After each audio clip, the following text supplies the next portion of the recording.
First thing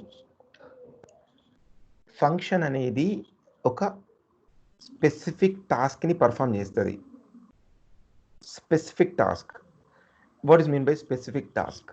so for example, నేను every time button click చేసినప్పుడు నాకు ఒక ఉన్న వాల్యూ ఆల్రెడీ 1 ఇంక్రిమెంట్ అవ్వాలి. ఎవ్రీ టైం నేను ఒక ఫంక్షన్ని కాల్ చేసినప్పుడు అది ఎవ్రీ టైం ఒక 1 వాల్యూ ఇంక్రిమెంట్ చేసి నాకు ఇవ్వాలి. అట్లా చేసేది మీ దగ్గర ఆల్రెడీ ఉంది.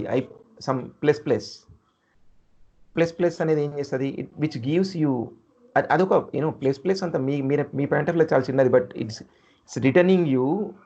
మీరు ఇచ్చిన వాల్యూ ప్లస్ రాసినప్పుడు అది ఒక వాల్యూ ఇంక్రిమెంట్ చేసి మీకు రిటర్న్ ఇస్తుంది. ఓకే, సో ఒక ఫంక్షన్ అనేది ఎప్పుడైనా దాని పని ఏందయ్యా అంటే, it will take something from you and it will perform some operation and it returns you. So function గురించి మనం చూస్తే, ఫంక్షన్ గురించి మనం 3 సింటాక్సెస్ చూడగలుగుతాము. Note down that point. Function లోపల మనం ఎన్ని సింటాక్స్ చూడగలుగుతాం? 3 సింటాక్సెస్. ఓకే, సో ఫంక్షన్లో మనం చూడగలిగింది 3 సింటాక్సెస్. సో రాసుకోండి. ఫస్ట్ ఆఫ్ ఆల్, ఫంక్షన్ ఏంటిది? It will perform a specific task ఒకటి. Second, it is reusable. Third point, it have 3 syntaxes. Okay, so మన కోసం ఒక ఫోల్డర్ ఉన్నది కదా, దీని లోపల ఫంక్షన్స్ అని ఒక ఫోల్డర్ క్రియేట్ చేస్తాను నేను. ఫంక్షన్స్,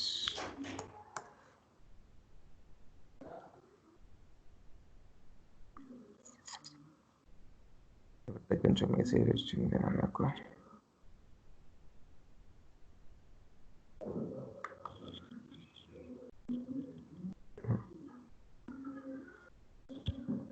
ఏంటది?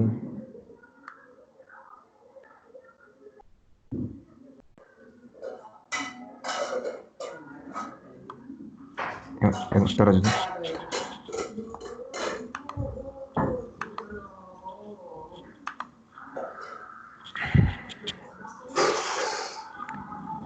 ఓకే, సి ఫంక్షన్స్ కదా.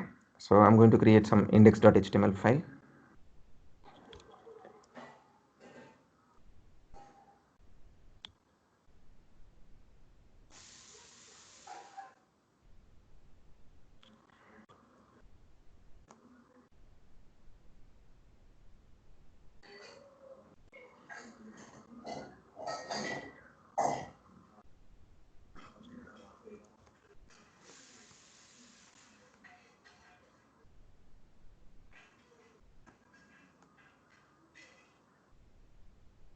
So using function keyword, you have to create a function. Okay, ఫంక్షన్ని క్రియేట్ చేస్తున్నా. నా ఫంక్షన్ నేమ్ ఏంటి? ఫన్. సో దీని లోపల ప్రజెంట్ నేను ఒక పాపప్ రావాలి అని రాసుకుంటున్నా. పాపప్ రావాలి అని ఏందది? For example, show popup A message. Okay, so open in the browser. So it's not executed. Can anyone tell me అది ఎందుకు ఎగ్జిక్యూట్ అవ్వలేదని? అనిల్,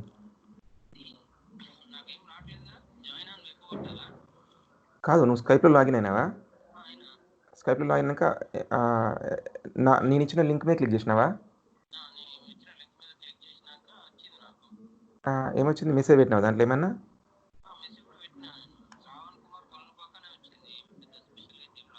ఏం స్పెషల్గా ఎందుకు వస్తుంది కానీ, అదే పేరు కదా నాది. దాన్ని కాల్ చేయి. పర్లేదు, అసలు కాల్ చేయి.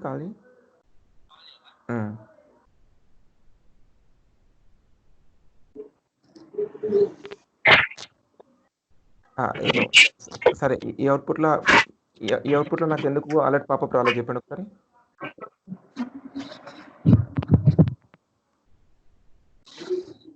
అనిల్,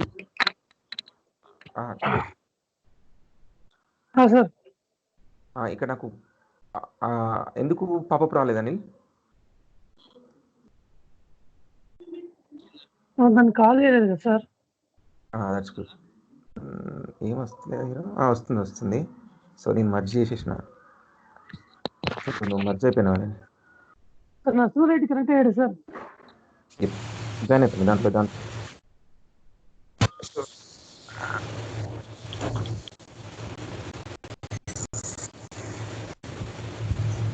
అది వీడియో ఆపేవా?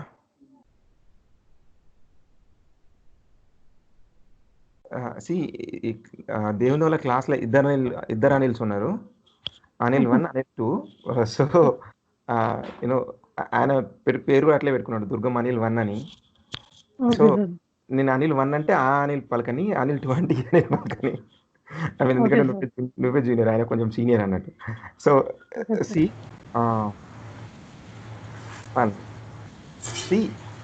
ఈ ఫంక్షన్ పార్ట్ ఏదైతే ఉందో ఇక్కడ దట్స్ ఇట్. ఓకే చూడండి, ఫంక్షన్ ఏదైతే ఉందో ఈ function have 2 parts. One is function definition and second one is function calling. మీరు ఏదైతే నోటేషన్ ఉందో దాన్ని కొంచెం ఇగ్నోర్ చేస్తున్నారు. లైక్ ఏంటి, దీని గురించి మళ్ళీ మాట్లాడేటప్పుడు ఫంక్షన్ డెఫినేషన్ అని మాట్లాడరు మీరు, ఐదర్ ఫంక్షన్ డిక్లరేషన్ అని మాట్లాడకుండా ఆ పైన ఫంక్షన్ క్రియేట్ చేసినాం కదా సార్ అట్లే మాట్లాడతారు. So you have to some technical terms like ఇది ఫంక్షన్ డిక్లరేషన్, ఇది కింద ఏదైతే ఉందో 6th లైన్లో that is function calling. So if you call the function then only the declaration part will execute. సో మీరు కాల్ చేయనంత వరకు until you are not call the function, అప్పటి వరకు అది ఎగ్జిక్యూట్ కాకుండా అట్లాగే ఉంటుంది.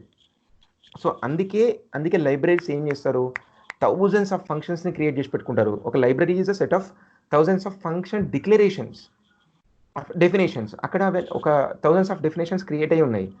దాంట్లో నేను ఏది కావాలనుకున్నా నేను అది కాల్ చేసినప్పుడు ఎగ్జిక్యూట్ అవుతుంది.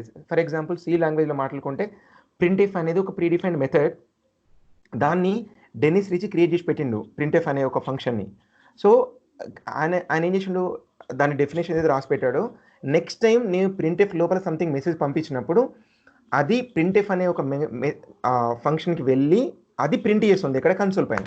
సో ఈ కైండ్ ఆఫ్ డిస్కషన్ జనరల్గా ఈ 4 సింటాక్స్ అయిపోయేసరికి మీకే అర్థమవుతుంది. సో అనిల్ ఒకసారి మన నరసింహారెడ్డి మిస్ అయ్యిండు, ఎందుకు మిస్ అయ్యిండో చూపించి కొంచెం జాయిన్ చేపి. ఎవరు మిస్ అయ్యారు? నరసింహారెడ్డి కావచ్చు, మళ్ళీ జాయిన్ అయ్యా. Okay. So next thing,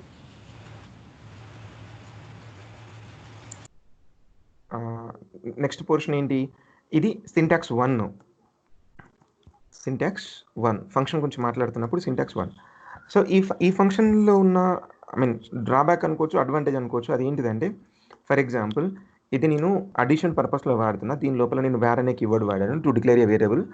so var a equalled 10 అన్నాను, అలాగే ఇంకొక వేరియబుల్ని డిక్లేర్ చేసుకుంటున్నాను నేను, దట్ ఈస్ బి అనే వేరియబుల్. దాని వాల్యూ ఎంత 20 అనుకుందాం. అండ్ దెన్ ఇంకొక వేరియబుల్ తీసుకుంటున్నా that is C which is equalled A plus B. So ఇప్పుడు ఏం జరిగింది, A plus B operation perform అయింది, that is 10 + 20. Result is stored in the C. And finally I'm going to use console.log to print something in the console, that is C అనేది print చేస్తున్నా. So ఈ function ఎన్నిసార్లు execute అవుతుంది, నేను ఒకసారి call చేసినా కాబట్టి ఒకసారి ఎగ్జిక్యూట్ అవుతుంది. ఎవరో మ్యూట్ చేయలేదు అని. సో నేను ఒకసారి కాల్ చేసినా కాబట్టి ఇది ఒకసారి ఎగ్జిక్యూట్ అవుతుంది. దీన్ని నేనేం చేస్తున్నా, I'm calling 5 times. I called 5 times. So first time నేను ఎప్పుడైతే కాల్ చేశానో ఫంక్షన్ ఒకసారి ఎగ్జిక్యూట్ అయింది. మళ్ళీ 11th లైన్కి కంపైలర్ వచ్చినప్పుడు 11th టైం అగైన్ కాల్ చేసింది ఫంక్షన్ని, ఇది మళ్ళీ ఎగ్జిక్యూట్ అయింది. మళ్ళీ 12th లైన్లో మళ్ళీ ఫంక్షన్ని కాల్ చేసిన, 3rd line to 8th line మళ్ళీ ఎగ్జిక్యూట్ అయింది. అలా 5 times నేను కాల్ చేసినప్పుడు 5 times ఫంక్షన్ ఎగ్జిక్యూట్ అయింది. సో 5 times ఎగ్జిక్యూట్ అవుతున్నప్పుడు ఏమవుతుంది, ఎవ్రీ టైం ఏ అనే కొత్త వేరియబుల్కి 10 అనే వాల్యూ అసైన్ అవుతుంది, బి అనే వేరియబుల్కి 20 అనే వాల్యూ అసైన్ అవుతుంది. దాని ఆపరేషన్ ఏదైతే ఉందో 10 + 20 that is arithmetic addition operation performed, and the value will be stored in the C, that which will print in the console in the 7th line. ఒక్కసారి execute చేద్దాం. go to console. So every time from the 7th line it is printing, every time it's given me 30 value, by executing this function. Okay, so మీ ఇప్పుడు మీ side నుంచి ఒక question ఏంటంటే every time same output ఇచ్చినప్పుడు నాకు function ఎందుకు? Same కోడ్ని నీట్గా రాసుకుంటా పోవచ్చు కదా. సో నేను అదే చెప్తున్నా, ఫంక్షన్ అనేది రీయూజబుల్, అంటే కోడ్ని మళ్ళీ మళ్ళీ వాడుకోవచ్చు. ఈ సింటాక్స్ యూజ్ ఏంటంటే ఇది స్టాటిక్ డాటానే ఇస్తుంది. Every time it gives you static data. Okay, so ఈ ఫంక్షన్ సింటాక్స్ యూజ్ అంతే. సో నేను ఇప్పుడు సెకండ్ సింటాక్స్కి వెళ్తున్నా, సింటాక్స్ 2. సో దీన్ని కామెంట్ చేసేసుకుందాం.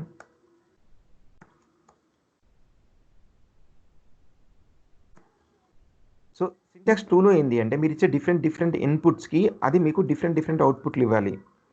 అది సింటాక్స్ 2. ఫర్ ఎగ్జాంపుల్ ఇప్పుడు నేను fun2 అనే ఒక ఫంక్షన్ని క్రియేట్ చేసిన. దీని లోపల ఏవేవైతే ఉన్నాయో ఈ ఏబి అనే వేరియబుల్స్ని మనం ఇక్కడ వాడుకోవడం వద్దు. వీటిని నేను ఇక్కడి నుంచి పాస్ చేస్తాను. ఫర్ ఎగ్జాంపుల్ 2,3 అని పాస్ చేసిన. సో 2 అనే 3 అనే వాల్యూస్ని ఇక్కడి నుంచి పాస్ చేసాం, బట్ ఇక్కడ క్యాచ్ చేయాలి కదా. సో కాబట్టి దీన్ని మనం ఇక్కడ a,b అనుకుందాం. సరే, కమింగ్ టు దిస్ పాయింట్, ఇక్కడ వీటిని మనం ఏమంటాం? పారామీటర్స్ అంటున్నాం. I'm passing some parameters. A బీలు కూడా పారామీటర్సే, బట్ వీటికి వస్తున్న ఈ వాల్యూస్ ఏవైతే ఉన్నాయో అవి ఆర్గ్యుమెంట్స్. ఏలో ఏం స్టోర్ అయింది? 2 అనే ఆర్గ్యుమెంట్ స్టోర్ అయింది. బీలో ఏం స్టోర్ అయింది? 3 అనే ఆర్గ్యుమెంట్ స్టోర్ అయింది. సో ఏ వాల్యూ ఎంత ఇప్పుడు? 2. బి అనే value 3. a plus B, that is 2 + 3, 5 stored in the C. ఇప్పుడు ఏ ప్రింట్ చేస్తుంది? నాకు 5 ప్రింట్ చేస్తుంది. ఒకసారి వెళ్ళి కన్సోల్కి వెళ్ళి చూద్దాం. Okay, so this is fun2. ఇంకా రిమైనింగ్ అన్నీ కూడా fun2 పెట్టేసుకుందాం.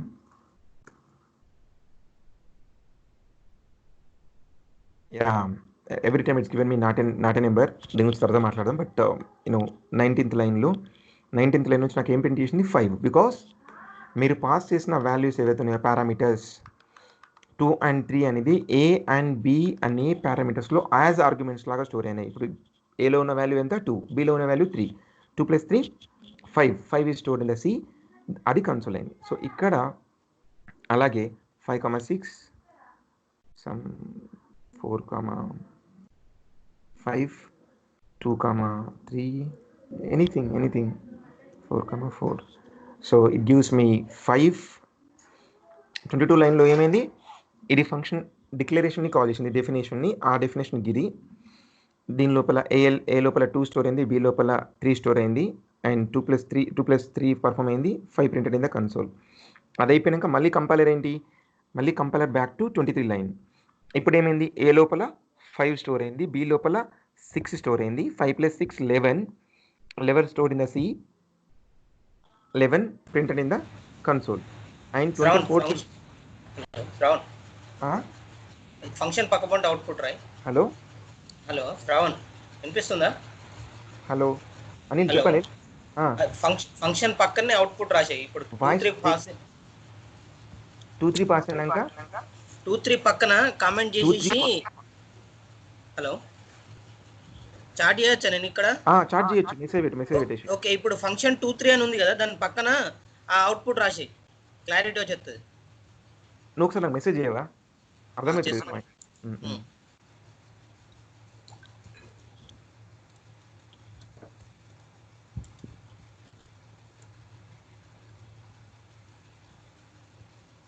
ఇంకెవరికైనా డౌట్స్ ఉంటే you can message or you can talk. 2,3 అన్నప్పుడు అది 5 ప్రింట్ అవుతుంది అనేది అనిల్ పాయింట్.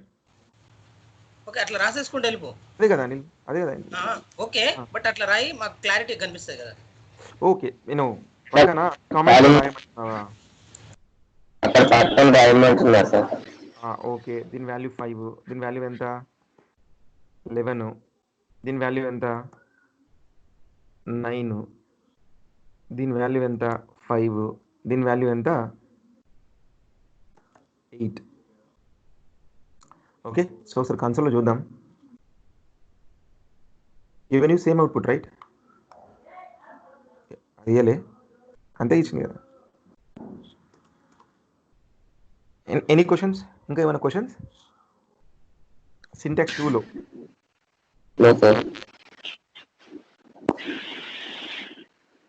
అభిలాష్ అర్థమైందా?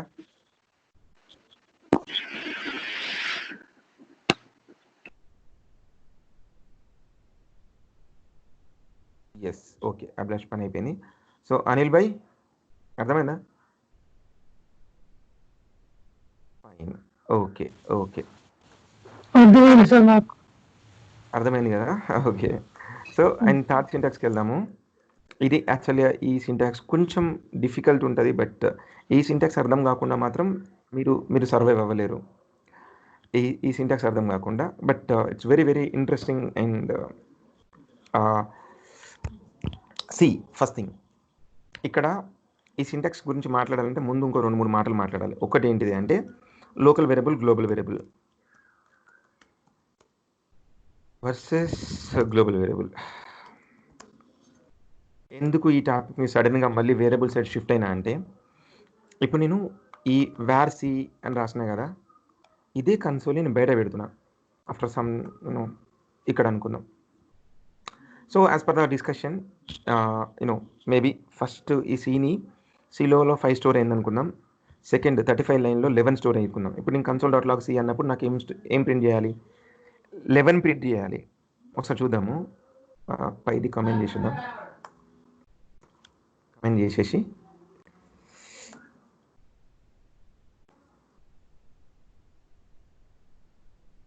Yeah, C is not defined. ఎందుకు సి నాట్ డిఫైన్డ్ అంటే, ఫంక్షన్ లోపల నేను ఎప్పుడైతే ఒక వేరియబుల్ని డిక్లేర్ చేస్తున్నానో, మీకు చాలా క్లియర్గా తెలుసు డిక్లరేషన్కి ఇనిషియలైజేషన్కి డిఫరెన్స్. వేర్ సి అంటే declaration, C equal to A+B అంటే ఇనిషియలైజేషన్. నేనేమంటున్నా అంటే వేర్ అనే కీవర్డ్తో కనుక ఏదైనా వేరియబుల్ని within the function declare చేసి ఇనిషియలైజ్ చేస్తే ఈ సి అనేది ఇక్కడ local variable. You can't access the C outside of the function. So అందుకని మనం ఏం చేసినాము, కన్సోల్ డాట్ లాగ్ సిని లోపలే రాసేసినాం. కానీ ఇప్పుడు ఒక ఫంక్షన్కి నేను సంథింగ్ ఏదైనా వాల్యూస్ ఇచ్చినప్పుడు ఆ ఫంక్షన్ ఏం చేయాలి, సంథింగ్ ఆపరేషన్ పర్ఫామ్ చేసి దాని రిజల్ట్ని నాకు ఇవ్వాలి. రిజల్ట్ నాకు ఇస్తే నేను ఆ రిజల్ట్ నా దగ్గర పెట్టుకొని ఇన్ ఫ్యూచర్ రిఫరెన్స్కి వాడుకుంటా. సో ఫర్ ఎగ్జాంపుల్ చెప్తున్నా, ఇప్పుడు నేను ఆఫీస్లో రాజు ఉన్నాడు. రాజుకు నేను ఏం చేసిన అంటే ఐ గివెన్ హిమ్ 1000 రూపీస్ ఇచ్చిన. ఇచ్చేసి ఏం చేసిన అంటే ఆఫీస్లో ఏదైతే సంథింగ్ యూసేజ్ ఉండేవో వాటికి వాడుకోమని చెప్పేసిన. ఆయన ఏం చేసిండు, 1000 రూపీస్ పెట్టి మార్కర్లు కొనుకొచ్చిండు, డస్టర్ కొనుకొచ్చిండు, ఇంకేదో కొనుకొచ్చిండు 1000 రూపీస్ పెట్టేసి I given him 1000 rupees. So parameters ఇచ్చిన, ఆయన ఏం చేసిండు అవన్నీ కొనుక్కొని వచ్చిండు. ఇప్పుడు ఎవరు యూజ్ చేసుకున్నారు వాటిని? రాజునే యూజ్ చేసుకుంటున్నాడు. కానీ అట్లా కాదు కదా, రాజు కొనుకొచ్చి ఎవరికి ఇవ్వాలి? ఈ హ్యావ్ టు గివ్ మీ, నాకు ఇవ్వాలి, నేను ఫ్యూచర్లో నా ఇష్టం ఉన్నప్పుడు వాడుకుంటా. ఇగో నేను కొంత అమౌంట్ ఇచ్చిన, ఓంకార్ కొంత అమౌంట్ ఇచ్చిండు. ఓంకార్ నాది, నేను ఇచ్చిన అమౌంట్కి ఆయన ఏదో కొంచెం ఆపరేషన్ పర్ఫామ్ చేయాలి, నాకు కొంచెం రిటర్న్ ఇవ్వాలి. అట్లనే ఓంకార్ కాల్ చేసినప్పుడు ఓంకార్ కొంచెం చేయాలి. సో ఇక్కడ చూడండి, ఫర్ ఎగ్జాంపుల్ ఇప్పుడు నేను ఫంక్షన్ 3 అనే రాస్తాను, డిస్టర్బెన్స్ కాకుండా, మీరు రేపు కమెంట్స్ తీసేసిన ప్రాబ్లం కాకుండా. 3 ఇప్పుడు నేను పాస్ చేసిన ఆర్గ్యుమెంట్స్తోని ఈయన ఏం చేయాలి? ఈ హ్యావ్ టు రిటర్న్ సంథింగ్. దేన్ని రిటర్న్ చేయాలి? నేను ఇచ్చిన ఆర్గ్యుమెంట్స్తోని తన ఆపరేషన్ పర్ఫామ్ చేసి దాని అవుట్పుట్ని ఎవరికి ఇవ్వాలి? నాకే ఇవ్వాలి. ఇప్పుడు ఈ fun3 2,3 లోపల ఉన్న వాల్యూ ఎంత అంటే 5 అన్నట్టు. మీకు కావాలంటే చూపిస్తే ఒకసారి, console.log fun3 ఆఫ్ 2,3. ఇది కన్సోల్లో నాకు ఏం ప్రింట్ చేస్తుంది? 5 మాత్రమే ప్రింట్ చేస్తుంది. నెక్స్ట్ ఎందుకు ప్రింట్ చేయలేదు? బికాజ్ మీరు దీన్ని console.log రాయలేదు కాబట్టి దీన్ని వేరే ఒక వేరియబుల్లో పెట్టుకుంటా. సో ఇప్పుడు ఎక్స్ అనేది ఒక వేరియబుల్ విచ్ స్టోర్స్, ఏం స్టోర్ చేసుకున్నది? ఫస్ట్ ఆఫ్ ఆల్ కంపైలర్ ఇక్కడికి వచ్చింది, ఇక్కడ నుంచి కంపైలర్ ఈ fun3 అనే ఒక డెఫినేషన్ లోపలికి వెళ్ళింది. ఏ లోపల 5 అనే వాల్యూ స్టోర్ అయింది, బి లోపల ఏం స్టోర్ అయింది? 6 స్టోర్ అయింది. 5 + 6 ఎంత? 11. Eleven stored in the C returns back to fun3. దాన్ని మనం ఏం చేసినాం? వేరే ఒక వేరియబుల్లో పెట్టుకున్నాము ఫర్దర్ రిఫరెన్స్ కోసం. ఎక్స్ని నెక్స్ట్ నేను ఇంకొక దగ్గర ఎక్కడో ఒక ఆపరేషన్లో లేదా వేరే ఫంక్షన్కి పాస్ చేయడము, ఫర్దర్గా నేను ఎప్పుడు కావాలంటే అప్పుడు వాడుకుంటా. ఫర్ ఎగ్జాంపుల్ లాగిన్ ఫంక్షనాలిటీ ఉంది, లాగిన్ అని ఒక ఫంక్షన్ రాసి పెట్టుకున్నా, దాని లోపల లాగిన్కి సంబంధించిన కంప్లీట్ ఫంక్షనాలిటీ రాసి పెట్టుకున్నా. ఇప్పుడు లాగిన్కి నేను ఏం చేస్తాను? యూజర్ నేమ్ పాస్వర్డ్ పాస్ చేసినప్పుడు లాగిన్ లోపల లాగిన్ ఫంక్షనాలిటీ అంతా ఎగ్జిక్యూట్ చేయి లాస్ట్కి ట్రూనా ఫాల్సా రిటర్న్ చేస్తుంది. అండ్ రిటర్న్ అనేది ఒకటే ఒక వాల్యూ రిటర్న్ చేస్తుంది ఫంక్షన్లో, ఒకటే ఒక వాల్యూ. ఒక 5, 3, 6 ఎన్ని వాల్యూస్ రిటర్న్ చేయదు, it will returns only one value. So function ఏదైతే లాగిన్ ఫంక్షన్లో నేను ట్రూనో ఫాల్స్ రిటర్న్ చేసింది అనుకో, ట్రూ వచ్చిందంటే లాగిన్ సక్సెస్, ఫాల్స్ వస్తే లాగిన్ ఫెయిల్. దాన్ని పట్టుకొని కొన్ని లాజిక్స్ పర్ఫామ్ చేసుకుంటా దాని తర్వాత. So that is the use of function. Function is reusable according to మీరు ఇచ్చిన పారామీటర్స్ని బట్టి అది ఆ పారామీటర్స్ అనుగుణంగా ఒక ఆపరేషన్ పర్ఫామ్ చేసి దాని రిజల్ట్ని రిటర్న్ చేస్తుంది. రిటర్న్ చేసినప్పుడు మళ్ళీ ఎవరికి వస్తుంది, ఎవరైతే కాల్ చేస్తున్నారో వాళ్ళకి. పైన ఫంక్షన్ 3, 2, 3 అన్నప్పుడు దానికి రిటర్న్ చేసిన వాల్యూ 5, కింద fun3 5, 6 అని కాల్ చేసినప్పుడు దానికి రిటర్న్ చేసిన వాల్యూ 11. సో ఎవరికైనా అర్థం కాకపోతే you just comment or you can ask me.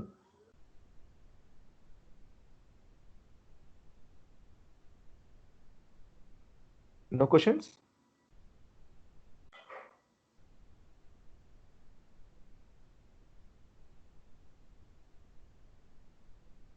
No, good. So, okay. Under clear అయితే చలో I will go to the next topic. So next మనం మాట్లాడుకునే వండర్ఫుల్ టాపిక్ ఏంటి అంటే, wonderful topic it's about object.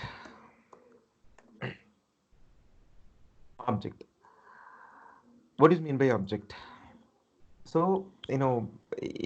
దీని గురించి ఒక ఆబ్జెక్ట్ టాపికే ముందు పెట్టుకొని 1 month డిస్కస్ చేసిన ఆబ్జెక్ట్ పెండింగ్ ఉంటుంది, అంత పెద్ద టాపిక్ ఆబ్జెక్ట్.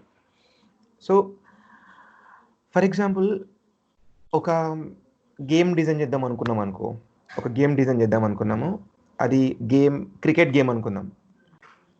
ఒక ప్లేయర్ ఎవరైతే ఉన్నారో సమ్ XYZ ప్లేయర్, ఆ ప్లేయర్ని తీసుకొని ఆ ప్లేయర్కి మనం ఏం చేస్తాము, ఆయన ఎంత హైట్ ఉండాలి, ఆయన కాళ్ళ సైజ్ ఎంత ఉండాలి, హ్యాండ్ సైజ్ ఎంత ఉండాలి, అండ్ తన బ్యాట్ వెయిట్ ఎంత సైజ్ ఉండాలి, రియల్ వరల్డ్ డేటా ఏదైతే ఉందో దాన్ని తీసుకొని ఒక బ్యాట్స్మెన్ని క్రియేట్ చేసిన.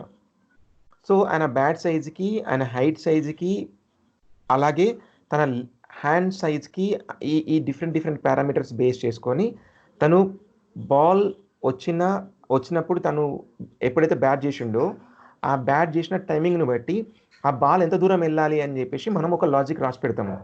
సో ఒక ఫార్ములా, బిగ్గెస్ట్ ఫార్ములా, ఆల్గరిథం రాసి పెడతాం.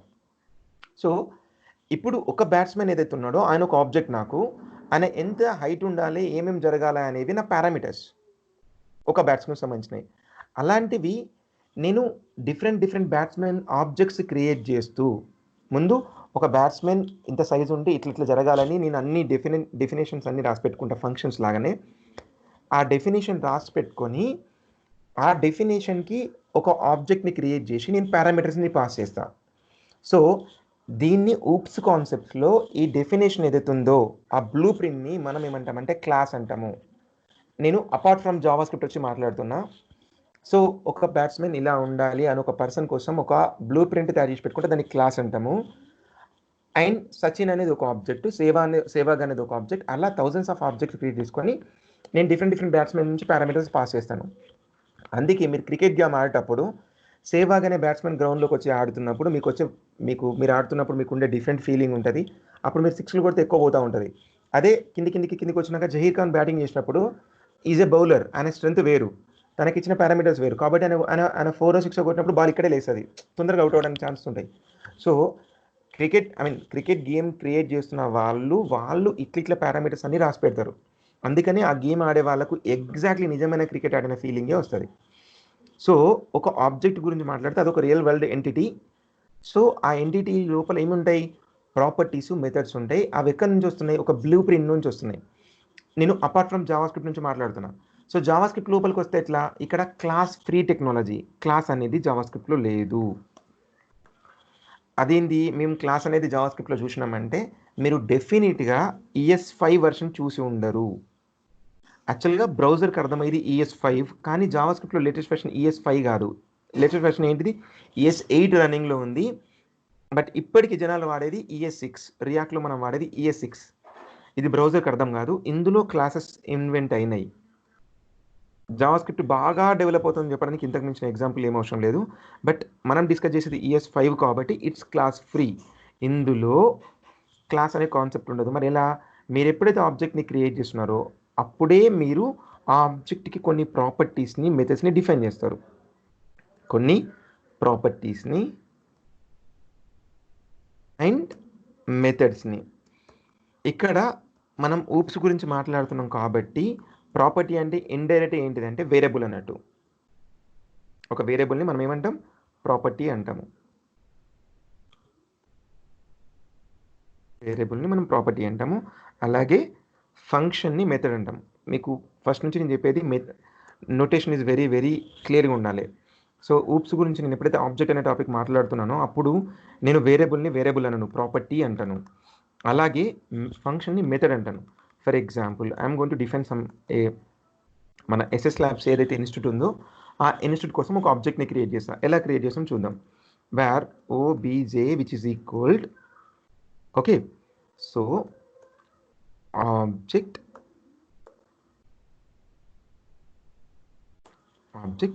అండ్ ఓబీజే డాట్ ఒక వేరియబుల్ అంటే ప్రాపర్టీ నేను ఇలా అసైన్ చేస్తున్నా 10, అలాగే OBJ dot B which is equalled 20. అలాగే నేను సమ్ పర్ఫామ్ చేద్దాం అనుకుంటున్నా వీటి రెండింటిది. Sum which is equalled a function, దీని లోపల మనం ఏం రాస్తాము? Return either OBJ dot A లేదా ఓబీజే డాట్ బి అనొచ్చు ఇలా, లేదా ఏం రాయొచ్చు? బి రాయొచ్చు. ఇలా రాయొచ్చు. లేదంటే ఇంకేం రాయొచ్చు అంటే ఇన్స్టెడ్ ఆఫ్ ఓబీజే మీరు దిస్ అనే కీవర్డ్ని వాడచ్చు. ఎందుకు దిస్ అనే కీవర్డ్ ఎందుకు వాడుకోవచ్చు అంటే సింపుల్ ఎగ్జాంపుల్ చెప్తా మీకు. ఫర్ ఎగ్జాంపుల్ ఇప్పుడు ఎస్ఎస్ ల్యాబ్స్లో ఒక ఎస్ఎస్ ల్యాబ్స్లో అడ్మిన్ ఉన్నారు. అడ్మిన్ నేమ్ ఏంటిది? రాజు. అలాగే పక్క ఇన్స్టిట్యూట్ ఉంది, ఫర్ ఎగ్జాంపుల్ పండిట్ లింక్ అనుకుందాము. పండిట్ లింక్ ఇన్స్టిట్యూట్లో కూడా రాజు ఉన్నాడు. వీళ్ళిద్దరు బయట మాట్లాడుకుంటున్నారు. నేను ఇన్స్టిట్యూట్ బయటకు వచ్చాను, రాజు అని పిలిచిన. ఫస్ట్ ఎవరు తిరుగుతారు నా సైడు? డెఫినెట్గా ఎస్ఎస్ ల్యాబ్స్ రాజునే తిరుగుతాడు. ఎందుకు? We are working in the same umbrella, same company, అదే ఎస్ఎస్ ల్యాబ్స్లో పనిచేస్తున్నాము. అండ్ అంత ఫ్రీడమ్గా నేను రాజు అని పిలిచానంటే డెఫినెట్గా మా ఇన్స్టిట్యూట్ రాజునే పిలుస్తాను. అలాగా కూడా పక్క ఇన్స్టిట్యూట్ రాజుని పిలిచిన అనుకో, అప్పుడు ఏమంట? పండిట్ లింక్ రాజు అంట. అలాగే వేరే ఒక ఆబ్జెక్ట్లో ఉన్న ఏ అనే ప్రాపర్టీని పిలవాలనుకో అప్పుడు ఓబీజే అనే పిలుస్తా. ఇదే ఆబ్జెక్ట్లో ఉన్న ఏని పిలవాలంటే దిస్ అని. అలాగే ఎస్ఎస్ ల్యాబ్స్ రాజు అన్న రాజుని పలుకుతాడు. కాబట్టి ఇదే ఆబ్జెక్ట్లో ఉన్నప్పుడు మీరు ఓబీజే డాట్ బి అనుకున్నా పర్లేదు, దిస్ డాట్ బి అన్నా పర్లేదు. సో దీన్ని ఒకసారి రన్ చేస్తాను నేను కన్సోల్లో, చూద్దాం మనం. సో ఆబ్జెక్ట్ యూజ్ ఏంది మేబీ మేజర్ అంటే చూడండి, నేను ఓబీజే అన్నా, it's given you A be some అన్ని కలిపి ఒకటే ఒక రిఫరెన్స్, ఒకటే ఒక అడ్రస్లో స్టోరే ఉన్నాయి. అనిలే మన క్వశ్చనా? లేదు సార్, లేదు. Okay, Narasimha Reddy sir no, okay okay mute చేసేసిన. ఓకే, వీటిని ఎలా యాక్సెస్ చేస్తాం? Same OBJ dot A, OBJ dot B, OBJ dot sum with parenthesis because it's a method. It's given you the result, what is the result you expected, అది వస్తుంది. ఇక నేను static రాసిన but dynamic operations perform చేసినప్పుడు మీకు చాలా ఎక్కువ knowledge వస్తుంది. సో ఇప్పటికీ అర్థం చేసుకోండి, ఒక ఆబ్జెక్ట్ అనేది ఏదైతే ఉందో దాని లోపల ఏముంటాయి? వేరియబుల్స్ని మనం ప్రాపర్టీస్ అంటున్నాం. A B are properties of this object. అలాగే sum is the method of this object. Okay, so for example ఒక రియల్ వరల్డ్ ఇన్ఫర్మేషన్ తీసుకుందాం. సో ఫర్ ఎగ్జాంపుల్ నేను ఒక ఫస్ట్ నేమ్ తీసుకుంటున్నా, అలాగే సెకండ్ నేమ్ తీసుకుంటా, అండ్ ఫుల్ నేమ్ తీసుకుందాం. ఫుల్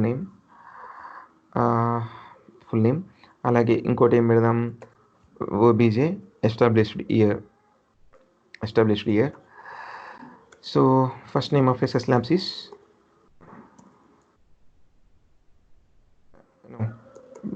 దీనికి బదులు ఐ విల్ డూ ఇంకొక చిన్న పని చేస్తాను. నేను ఏం చేస్తా అంటే దీన్ని మొత్తాన్ని ఒక ఫంక్షన్ లోపల పెట్టేసుకుంటా. Function institute.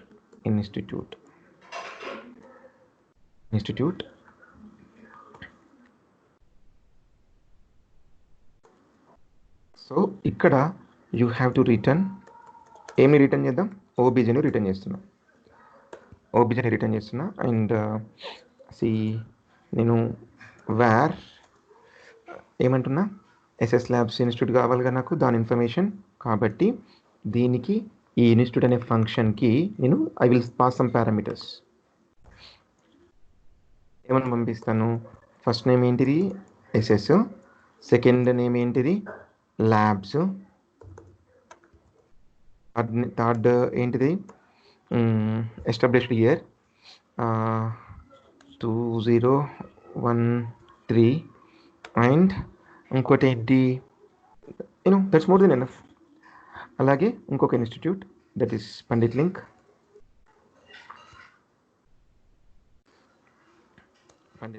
And Pandit institute name వచ్చేసి link and established year 17. Okay, so ఇక్కడ చూడండి, నేను అక్కడి నుంచి మీరు ఆర్గ్యుమెంట్స్ పాస్ చేస్తున్నాను కాబట్టి you have to capture that arguments here, I mean parameters. So ఏంటిది, first name, last name and established year. So వాటికి మీ ఇష్టం ఉన్న పేర్లు పెట్టుకోండి. సో సంథింగ్ ఏమంటున్నా నేను, first name equal to F, last name equal to L and established year some ES and this dot ఏంటది ఫస్ట్, అండ్ కొంచెం మధ్యలో స్ట్రింగ్ కంకర్నేషన్ చేసి స్పేస్ ఇస్తున్నాను నేను. అండ్ నెక్స్ట్ ఏంటిది సెకండ్. సో ఇప్పుడు వెళ్ళి ఏం చూస్తారు ఇప్పుడు, SS labs. SS labs first name కావాలంటే ఫస్ట్ నేమ్ వస్తుంది మీకు, అండ్ లాస్ట్ నేమ్ కావాలంటే last name, second name I think, yeah, second name. And I want full name of SS Labs, full name with parentheses because it's a method, and I want established here. ఇప్పుడు నేను 2-3 parameters pass చేసిన కాబట్టి దీంట్లో ఏముంది sir అనిపించచ్చు మీకు, but if you are working with hundreds of arguments definitely, and hundreds of methods, hundreds of arguments, and దాని లోపల ఇన్బిల్ట్గా మళ్ళీ ఇవి వేరే వాటికి ఇన్పుట్ అయ్యి మళ్ళీ వాటి లోపల ఇంకా వేరే లాజిక్స్ ఎగ్జిక్యూట్ చేసి ఆల్గరిథమే తయారైతే కనుక డెఫినెట్లీ అది హ్యూజ్ ఇన్ఫర్మేషన్ అవుతుంది. సో దీన్ని కొంచెం అనలైజ్ చేయండి. ఆబ్జెక్ట్ అంటే మీకు ఏమర్థం కావాలి ఇప్పుడు, object is collection of properties and methods అని అర్థమైతే చాలు. క్లియర్ అయితే జస్ట్ ఒక మెసేజ్ ఎస్ అని పెట్టండి చాలు. టాపిక్ క్లియర్ అయితే క్లియర్, లేదు అంటే డౌట్ అని ఉంటే డౌట్ పెట్టండి. సార్ మళ్ళీ ఒకసారి ఎస్ అడగండి సార్, మొత్తం ఓవరాల్ ఒకసారి రివ్యూ ఎవరైనా నాకు వాయిస్ కట్ అయింది మధ్యలో. రెడీ, అడగండి.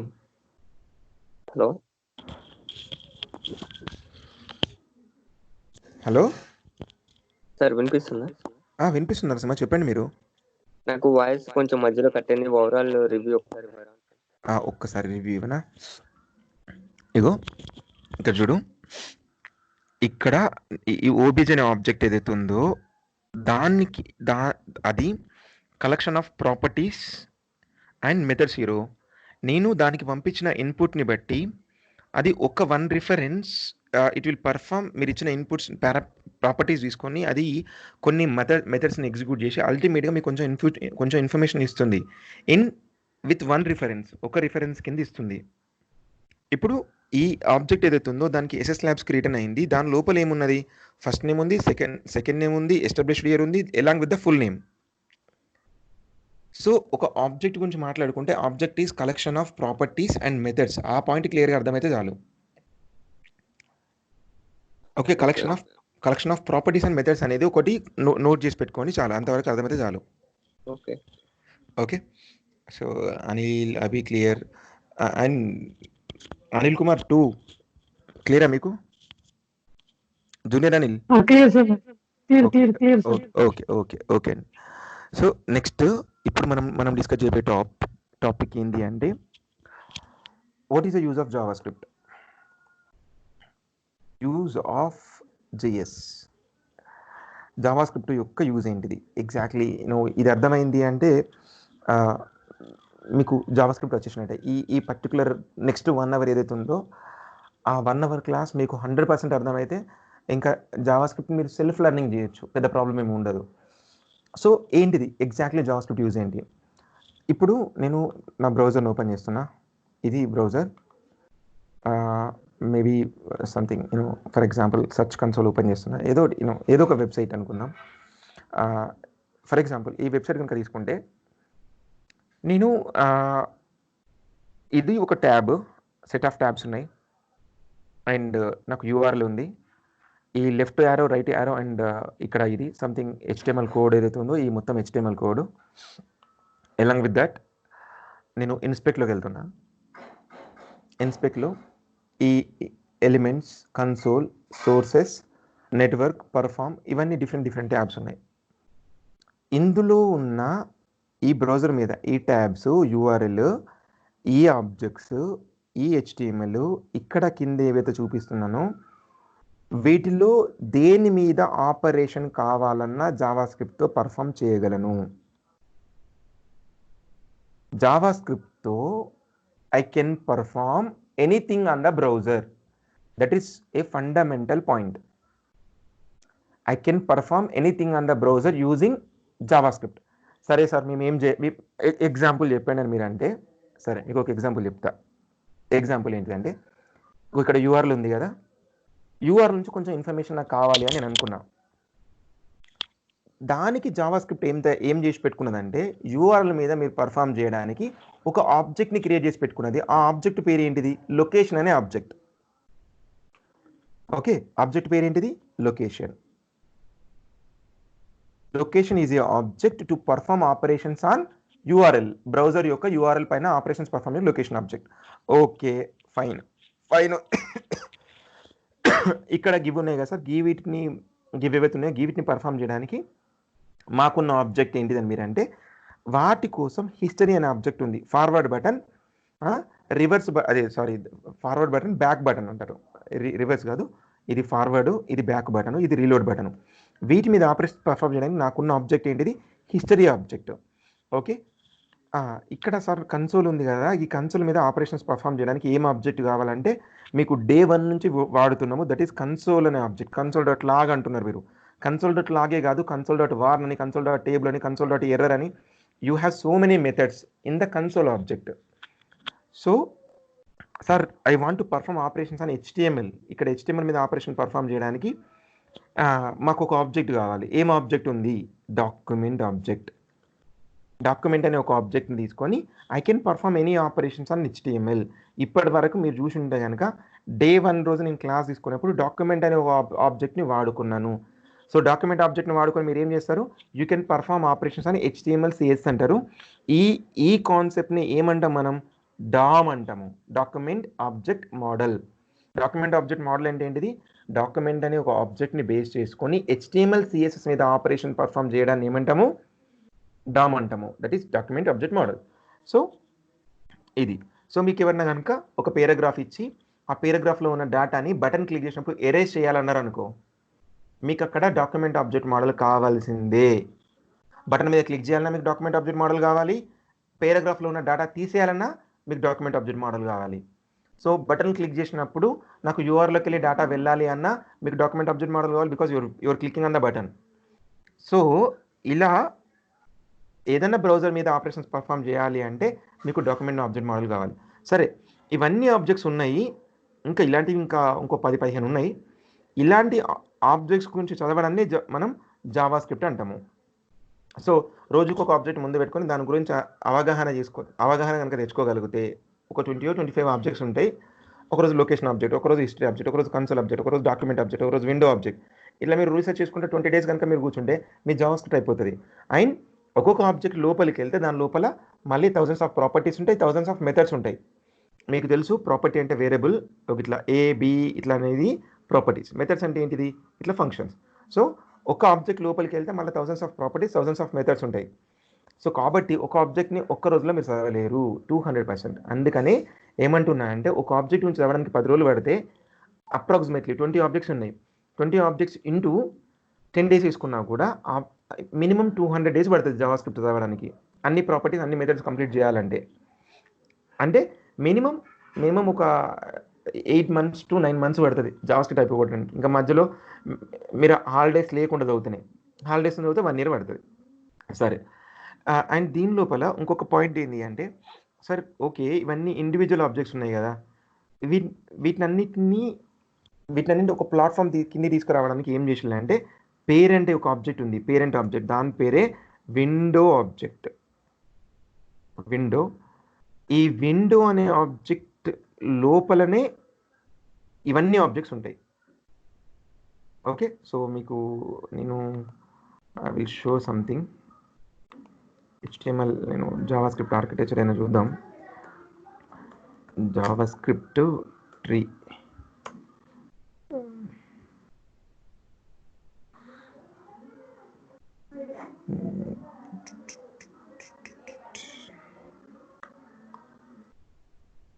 లేదంటే విండో ఆబ్జెక్ట్ అంట నేను.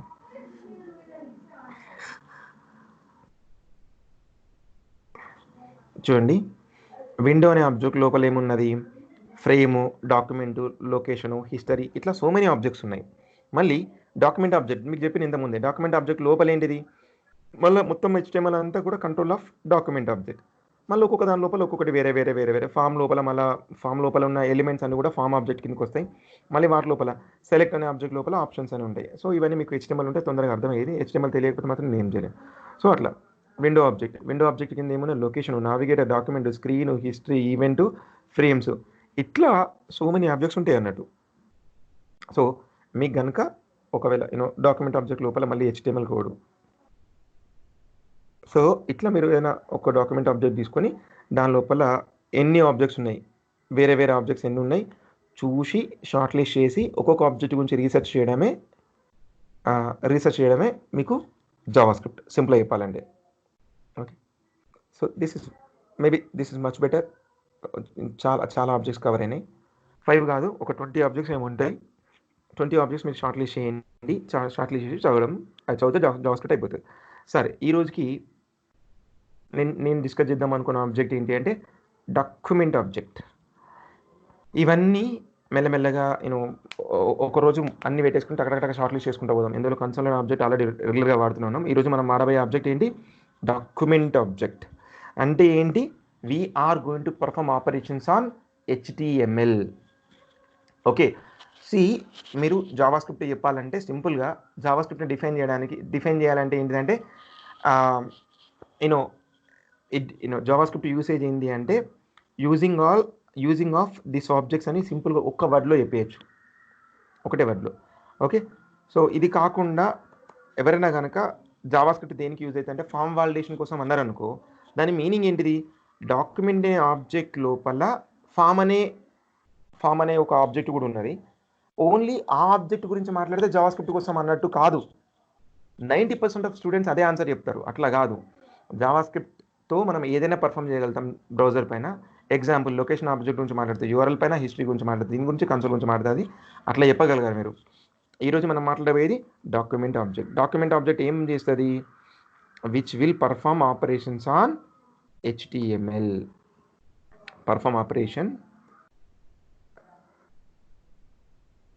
పర్ఫార్మ్ ఆపరేషన్స్ ఆన్ దేనిపైన? HTML పైన ఆపరేషన్స్ పర్ఫామ్ చేస్తుంది. This is a fundamental point. Next point ఏంటిది? ఇప్పుడు HTML లోపల ఒక ఓపెనింగ్ ట్యాగ్, క్లోజింగ్ ట్యాగ్ ఉందనుకో, దాన్ని నేను ఏమంటా? ఒక ఓపెనింగ్ ట్యాగ్, క్లోజింగ్ ట్యాగ్, దీని కాంబినేషన్ని మనం ఏమంటామంటే ఎలిమెంట్ అంటాము. దీన్ని ఏమంటాము? ఎలిమెంట్. సో మీరు డాక్యుమెంట్ ఆబ్జెక్ట్ని బేస్ చేసుకొని HTML మీద ఆపరేషన్ పర్ఫామ్ చేయడాన్ని ఏమంటున్నాము? డామ్ అంటాము. ఈ పేరాగ్రాఫ్ ఎలిమెంట్, దీన్ని ఏమంటున్నా నేను? It's a paragraph element. So HTML మీద ఎక్కువ వర్క్ చేసే వాళ్ళు దీన్ని ఏమంటారు? పేరాగ్రాఫ్ ఎలిమెంట్ లేదా ఎలిమెంట్ అంటారు. ఆ ఎలిమెంట్ ఉంది కదా, దాని లోపల డేటా కావాలి అంటారు. సో జావాస్క్రిప్ట్ డెవలపర్స్ దీన్ని ఏమంటారు అంటే, ఈ పేరాగ్రాఫ్ ఎలిమెంట్ని డామ్ ఎలిమెంట్ అంటారు. సో HTML ఎలిమెంట్స్ని జావాస్క్రిప్ట్ డెవలపర్స్ ఏమంటారు? DOM elements. అది ఒక డివ్ అవ్వచ్చు, H1 ఓపెన్ క్లోజింగ్ ట్యాగ్ అవ్వచ్చు, H2 అవ్వచ్చు, పేరాగ్రాఫ్ అవ్వచ్చు, ఏదైనా అవ్వచ్చు. వాటిని ఏమంటాం మనం? జావాస్క్రిప్ట్లో డామ్ ఎలిమెంట్స్ అంటారు. ఎందుకంటే డాక్యుమెంట్ ఆబ్జెక్ట్ని బేసుకొని HTML మీద ఆపరేషన్స్ పర్ఫామ్ చేస్తున్నా కాబట్టి. సరే, సరే, ఒక పేరాగ్రాఫ్ తీసుకుంటున్నా నేను. దీని లోపల ఇట్స్ మై పేరా. మీరు నాలాగా కోడ్ రాయకండి, నీట్గా HTML ఓపెన్ చేసుకొని, హెడ్ ఓపెన్ చేసుకొని, బాడీ ఓపెన్ చేసుకొని, బాడీ లోపల పేరా రాసి పేరా కిందనే స్క్రిప్ట్ ఓపెన్ చేసుకోండి. ఓకే, సో ఇక్కడ పేరా, దీనికి ఒక ఐడి ఇద్దాము. ఐడి ఏమిటి? ఐడి పేరా. ఓకే, లేదు అంటే విల్ డూ వన్ థింగ్, నేను నెక్స్ట్ ఇంకొక ఫైల్ తీసుకొని కోడ్ రాస్తా. డామ్ అని ఫైల్ క్రియేట్ చేసుకొని,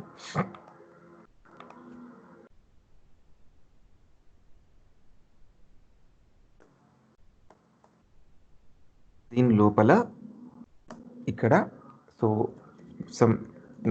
చెప్పాను కదా, మంచి నీట్గా HTML ఓపెన్ చేసుకొని, హెడ్ ఓపెన్ చేసుకొని, బాడీ ఓపెన్ చేసుకొని, బాడీ లోపల పేరా రాసి పేరాకి ఒక ఐడి ఇద్దాము. ఐడి ఎక్స్ అని ఇచ్చాను. దీని పేరేం పేరు? సంథింగ్ పేరా టెక్స్ట్. సో ఇప్పుడు దీని కింద సమ్ స్క్రిప్ట్ రాస్తున్నా.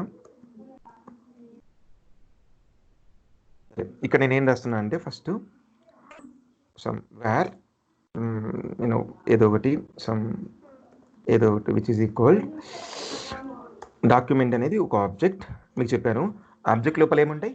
ప్రాపర్టీస్ ఉంటాయి, మెథడ్స్ ఉంటాయి. అలాంటి ఒక మెథడే గెట్ ఎలిమెంట్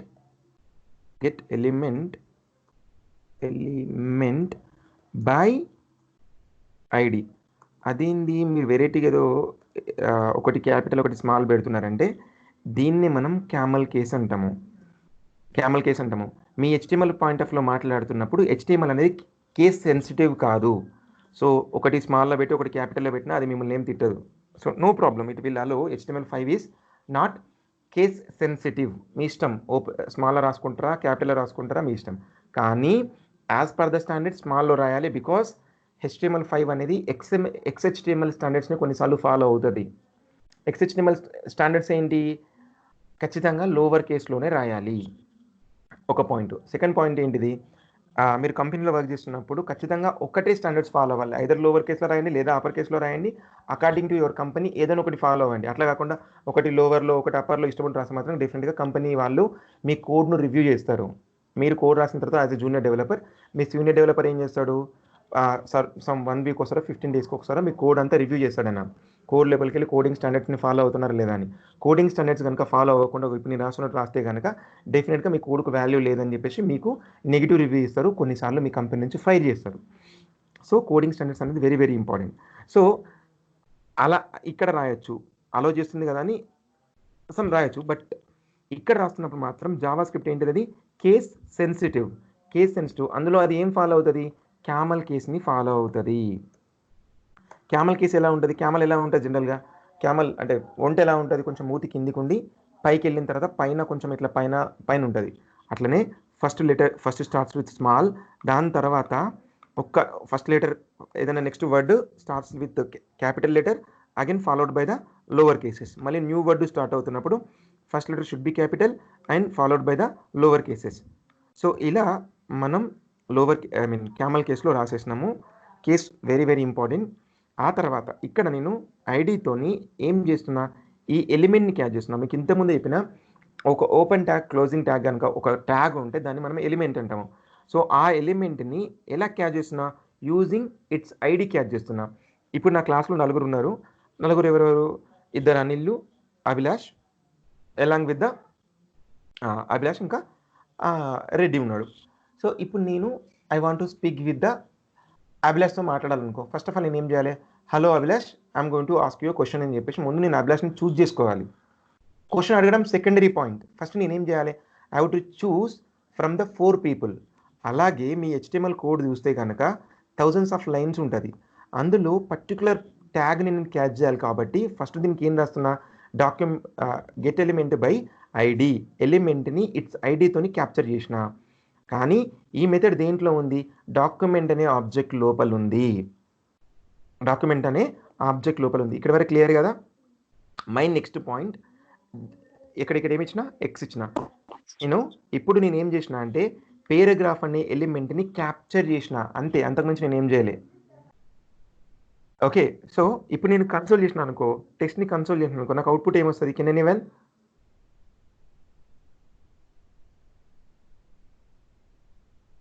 వస్తుంది? ఎవరైనా చెప్పగలుగుతారా? పేరా టెక్స్ట్ పేరా టెక్స్ట్.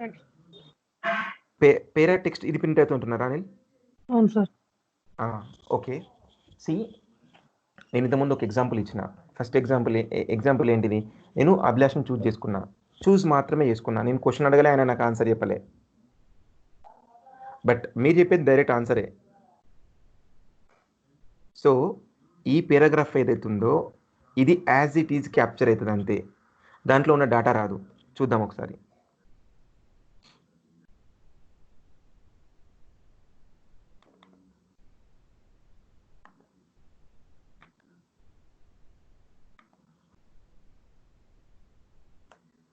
పేరా కదా నేను పెట్టిన వేరియబుల్ నేము టీఎక్స్టీ అని పెట్టినా.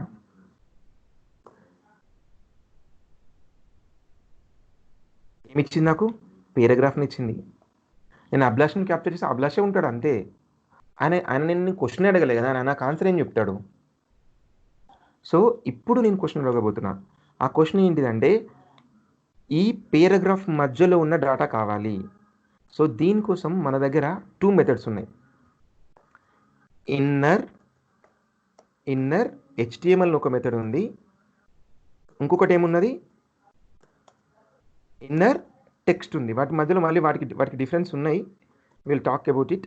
Inner text. Okay, so first of all నేనేం వాడుతున్నా? Inner HTML వాడేస్తున్నా. ఓకే, ఇప్పుడు మనకు అనిల్ ఇచ్చిన ఆన్సర్ ఏంటది? document.getElementID అంటే ఏంటి? ఫస్ట్ ఈ ఎలిమెంట్ క్యాప్చర్ అయింది. .inner HTML అన్నప్పుడు ఇది ఒక ప్రాపర్టీ. ఈ ప్రాపర్టీ దేంట్లో ఉంది? ఈ మెథడ్లో ఉంది. ఈ మెథడ్ ఈ ప్రాపర్టీ ఇది వచ్చింది. ఇప్పుడు నాకు దీనిలో ఉన్న డేటా వచ్చింది. దేంట్లో స్టోర్ చేసిన దాన్ని? TXTలో స్టోర్ చేసిన. ఒక్కసారి ప్రింట్ చేద్దాం. ఇక్కడ పేరా టెక్స్ట్. ఏమైనా డౌట్ ఉంటే నన్ను అడగండి. కోడ్లో డౌట్ ఉన్నా, అవుట్పుట్లో డౌట్ ఉన్నా.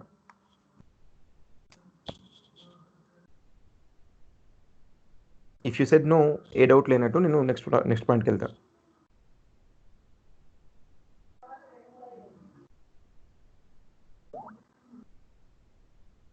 దుర్గం, అనిల్, నో.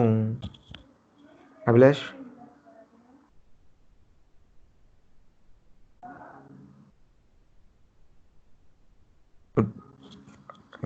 ఏం అభిలాష్ ఉన్నా? హలో అయినా ఆయన రాస్తున్నాడు. అభిలాష్ ఇంకా రెడ్డి కూడా. Reddy no, said no.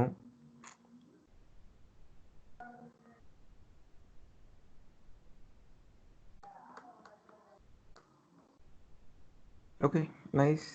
Clear sir, doubt ఏం లేదు నాకు. గుడ్. సో మన క్లాస్ ఇంత స్మూత్ అవుతుంది ఈరోజు. సో ఓకే, సో ఇన్నర్ HTMLకి ఇన్నర్ టెక్స్ట్కి మధ్యలో డిఫరెన్స్ మాట్లాడుకుందాం కదా. సో అది మాట్లాడుకోవడానికి కొంచెం ఇంప్రవైజ్ చేస్తాను. ఇక్కడ ఇటలీకి ఇస్తున్నా. ఐ థింక్ పేరాగ్రాఫ్ లోపల ఐ అనే ట్యాగ్ వాడచ్చు కదా. సో గివెన్ ఐఎన్ ఇచ్చా. సో నేను ఇప్పుడు ఇన్నర్ HTML వాడుతున్నా. ఒకసారి అవుట్పుట్ చూద్దాం. సి ఇటలీకి వాడాం కదా.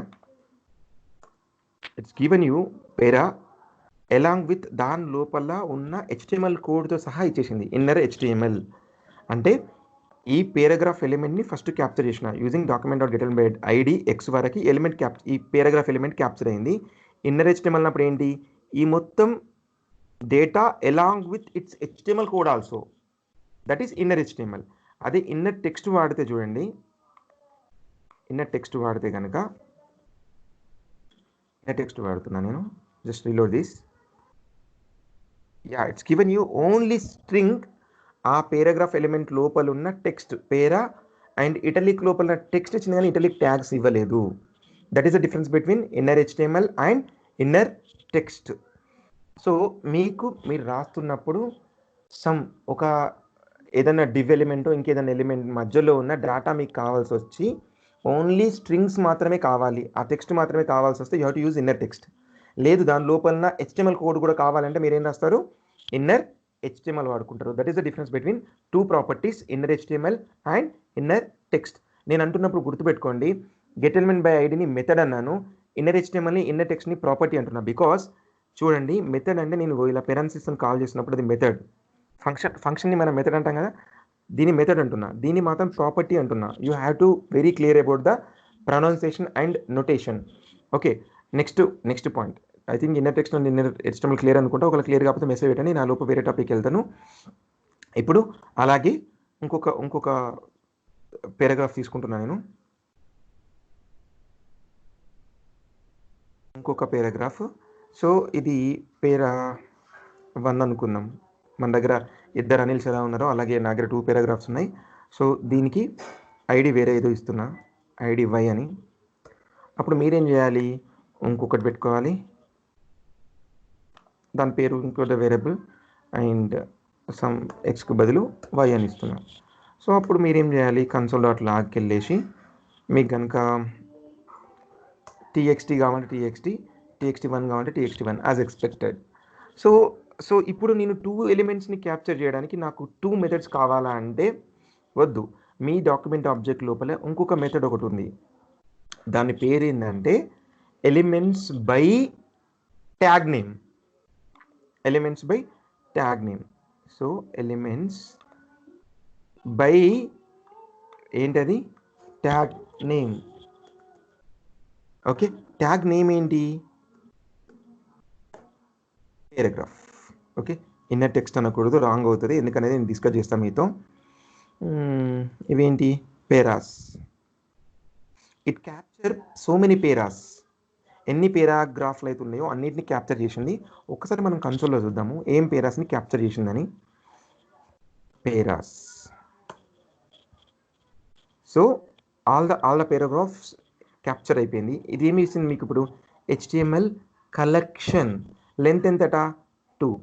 సో ప్రీవియస్గా మనం ఏం చేసినాం, అర్రేస్ అనే టాపిక్ చూసినాం, స్ట్రింగ్ అనే టాపిక్ చూసినాం.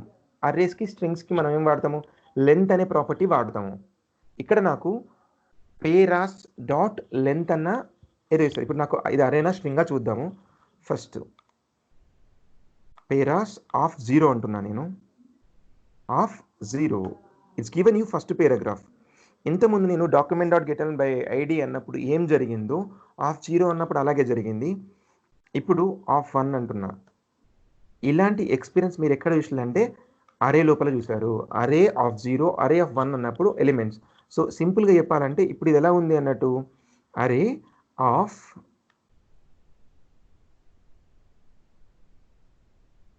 Separate with the comma. ఇది అన్నమాట. ఇప్పుడు నాకు పేరాస్ లోపల ఉన్న డేటా ఇది. మీరు ఆఫ్ 0 అన్నప్పుడు ఫస్ట్ ఎలిమెంట్, ఆఫ్ 1 అన్నప్పుడు సెకండ్ ఎలిమెంట్ క్యాప్చర్ అవుతా ఉంది. ఓకే, సో ఇప్పుడు నేను ఇక్కడ కనుక ఇంతకుముందు ఇన్నర్ HTML వాడాను అనుకో, అసలు ఏ element inner HTML, it's gets confuse. ఖచ్చితంగా మీకు ఆన్సర్ ఇయ్యదు అది అండి. Paras undefined. అసలు ఏ ఎలిమెంట్ లోపల డేటా కావాలి నీకు, అసలు you don't have clarity. So అందుకే ఇన్నర్ HTML ఎప్పుడు వాడతా నేను, నెక్స్ట్ దాంట్లో console.log ఏంటది, పేరాస్ ఆఫ్ 0 అంటే ఫస్ట్ ఎలిమెంట్, ఇది పేరాస్ 1 అంటే second element. Of 0 dot inner HTML అంటా నేను. This is my para 1. ఓకేనా. అలా కాకుండా నాకు నెక్స్ట్ ఎలిమెంట్ కావాలంటే ఏమంట, of 1. You have to see this. So that is a use of get elements. Elements అన్నప్పుడు ఏంటి, ఏవైతే మీరు ఇక్కడ ట్యాగ్ ఇస్తున్నారో చూడండి, ఎలిమెంట్స్ అనాలి. దీనికైతే ఎలిమెంట్ మాత్రమే అన్నాను, ఎలిమెంట్స్ అనాలి. పేరాగ్రాఫ్ ఆల్ ఎలిమెంట్స్ వచ్చి ఈ వేరియబుల్లో పడ్డాయి. అప్పుడు మీరు ఆ ఎలిమెంట్స్ యొక్క స్థానం అంటే పొజిషన్, డామ్ లోపల అది ఏ పొజిషన్లో ఉందో మీకు ఒక క్లారిటీ ఉండాలి. అప్పుడు దాని ఇండెక్స్ వాల్యూ ఇచ్చి ఇన్నర్ HTML అంటే కనుక దానిలో డాటా వస్తుంది. ఇది discussion about get elements by tag name అన్నట్టు. సరే, నేనేం చేశానంటే నేను మిస్టేక్లో ఇంకా కొంచెం HTML కోడ్ ఉంది, మధ్యలో డివ్స్ ఉన్నాయి, పారాగ్రాఫ్స్ ఉన్నాయి, సో మెనీ ఉన్నాయి. ఒక డివ్ ఉంది, ఒక డివ్. ఈ డివ్ లోపల మళ్ళీ సో మెనీ పారాగ్రాఫ్స్ ఉన్నాయి, H1s ఉన్నాయి. మేబీ ఇది H1 అనుకుందాము.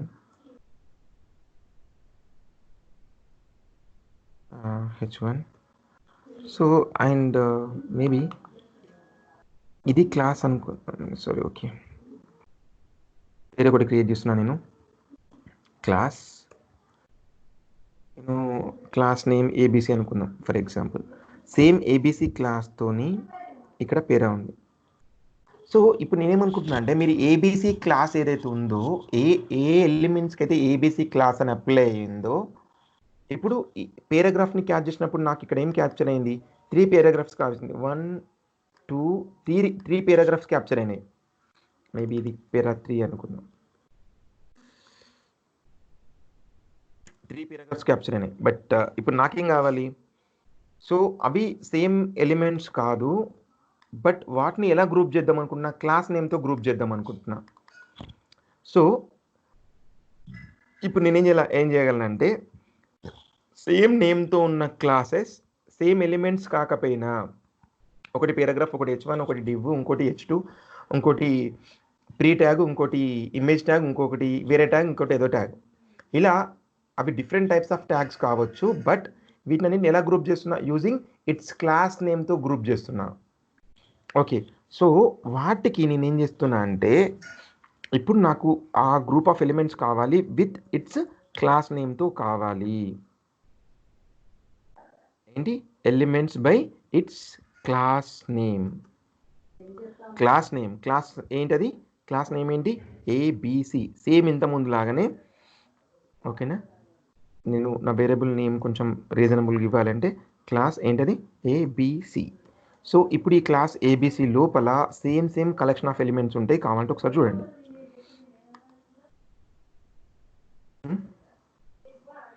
సేవ్ చేయలేదా ఇక్కడ? Reload and class ABC. It's a same collection of elements. ఏంటిది అది? పారాగ్రాఫ్ ఇది అండ్ ఇంకొకటి H1. సో ఆఫ్ 0 అందాం ఒకసారి. It's given me first element, it's given you H1 element. చూడండి. Yeah, so that is the use of get elements by class name. So ఇప్పుడు చూడండి, నేనేమంటున్నా అంటే కన్సోల్ డాట్ లాగ్, ఇంకా నేను కామెంట్ చేస్తా. లాగ్ ఏం కావాలి? Class ABC of 0 dot inner HTML. So అప్పుడు నాకేం చేస్తుంది? పేరాగ్రాఫ్లో ఉన్న డేటానే వస్తుంది నాకు. చూద్దాం ఒకసారి. సో అలా కాదు, ఒకవేళ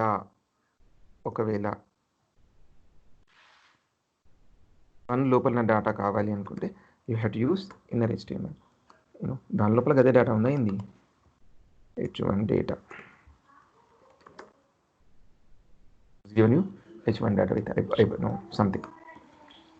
ఇది క్లియరా? ఏమైనా డౌటా?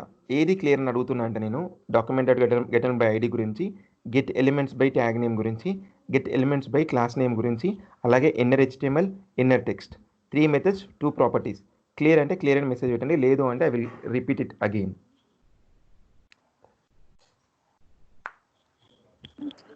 క్లియర్ సార్ నాకు. క్లియర్?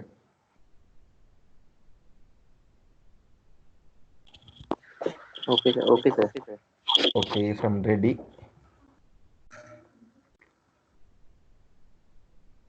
జూనియర్ అనిల్?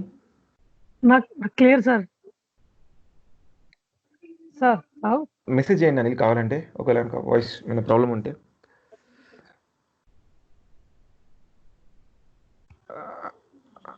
అభి క్లియరా?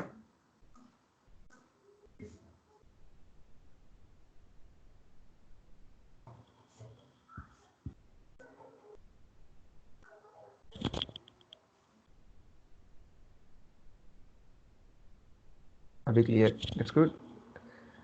ఇది అంత టఫ్ కాన్సెప్ట్ ఏం కాదు, కాకపోతే కొంచెం ఇంపార్టెంట్ కాన్సెప్ట్, అందుకనే అంత స్లోగా చెప్పాల్సి వస్తుంది. So okay, clear.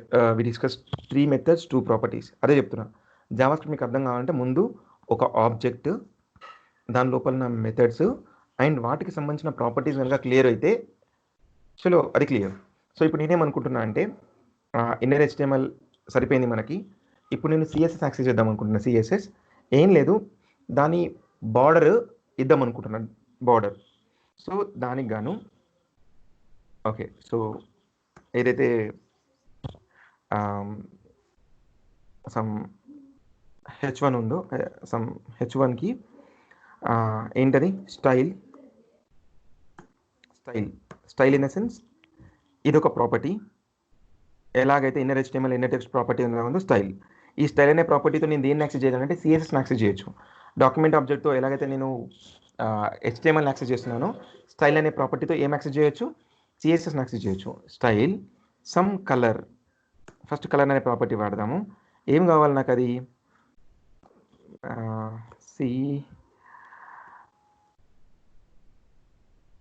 Some red వాడదాం. రెడ్, ఏదైతే H1 డాటా టెక్స్ట్ ఉందో అది రెడ్ కలర్లో రావాలి. అబ్సల్యూట్లీ వచ్చింది. ఇప్పుడు మనం డిస్కస్ చేసిన ప్రాపర్టీ ఏంటి, స్టైల్ అనే ప్రాపర్టీ. స్టైల్, ఈ కలర్ అనేది మీరు రాసుకుందాము అనుకుంటే కుదరదు, బికాస్ CSS లోపల థౌజండ్స్ ఆఫ్ ప్రాపర్టీస్ ఉన్నాయి. మీరు ఈ ప్రాపర్టీ గురించి మీకు అవగాహన కావాలంటే CS ఐడియా ఉండాలి. CS ఐడియా లేకుండా చలో ఒక కలర్ అనే ప్రాపర్టీ రాసుకున్నట్టు మళ్ళీ బ్యాక్గ్రౌండ్ కలర్ ఉన్నది, బార్డర్ ఉన్నది, ఇంకా సో మెనీ థింగ్స్ ఉన్నాయి. అంత సింపుల్గా ఓన్లీ కలర్ అనే ప్రాపర్టీ ఒకటి రాసుకుంటా కుదరదు. స్టైల్ గురించి నేను చెప్పగలను, because style is one particular property in document object. దాని లోపల అదొక ప్రాపర్టీ. బట్ ఈ పక్కన రాస్తున్నది ఏదైతే ఉందో, ఇవి ఎన్ని థౌజండ్స్ ఆఫ్ ప్రాపర్టీస్ ఉన్నాయి. అండ్ కలర్ ఒక ప్రాపర్టీ గురించి మాట్లాడదాను. ఇప్పుడు రెడ్ లాంటివి 140 కలర్ నేమ్స్ ఉన్నాయి. అలా కాకుండా నేను ఇలా ఇచ్చాను అనుకో, #FFFF అని, అన్ని ఎఫ్లు అంటే రెడ్ అన్నట్టు, రెడ్ కాదు ఇవన్నీ, ఇది అన్ని ఎఫ్లు అంటే white, some FF all zeros in the sense it is red colour. So ఇప్పుడు దీని గురించి మీరు మాట్లాడితే ఇట్లాంటి కాంబినేషన్స్ ఏంటంటే 6 ఫ్యాక్టోరియల్ అన్నట్టు. 6 ఫ్యాక్టోరియల్ కూడా కాదు, అది ప్రాబిలిటీస్ అండ్ స్టాటిస్టిక్స్లో సో మెనీ థింగ్స్ ఉంటాయి. ఓకే, అన్ని కలర్స్, మళ్ళీ దాని లోపల మీరు RGB పెట్టుకుంటే ఇంకా పెద్దగా అవుతుంది, లైక్ HSF ఉన్నది, ఇలాంటి సో మెనీ థింగ్స్ ఉన్నాయి. సో ద పాయింట్, కలర్ ఒక ప్రాపర్టీ లోపలికి వెళ్తే మళ్ళీ థౌజండ్స్ ఆఫ్ వాల్యూస్ ఉంటాయి. ఇది తెలియాలి అంటే మీకు CSS తెలిసి ఉండాలి. ఓకే, సో బ్యాక్గ్రౌండ్ కలర్ ఒకటి రాస్తాను నేను, బ్యాక్గ్రౌండ్ -కలర్ సేమ్ కదా, రెడ్ కలర్ ఇచ్చాను, బ్యాక్గ్రౌండ్ రెడ్ కలర్ అప్లై అవ్వాలి. వావ్, అప్లై అవ్వలేదు. సో అప్లై అవ్వలేదంటే ఫస్ట్ డెవలపర్కి స్ట్రైక్ కావాల్సింది ఎర్రర్ ఏమైనా ఉన్నదా. Yes, I have an error. Go to console, see invalid left hand side assignment. మీకు తెలుసు ఇలాంటి ఒక ఎర్రర్ని మనం ఎప్పుడు చూసినామంటే ఇలా చూసినాం, ఇక్కడ మనం చూసినాం ఏమని, invalid left hand side expression. ఎందుకు, కాన్స్టెంట్ లోపల మీరు దేన్ని స్టోర్ చేయలేరు. ఇలాంటి ఎర్రర్ని మనం వేరియబుల్ అనే టాపిక్లో డిస్కస్ చేసినాం. సరే, ఎనీవే ఇప్పుడు సేమ్ ఎందుకు వచ్చిందంటే ఇట్ సపోర్ట్స్ క్యామెల్ కేస్. ఈ కాన్సెప్ట్ని నార్మలైజేషన్ అంటాము, చాలా బిగ్గెస్ట్ కాన్సెప్ట్.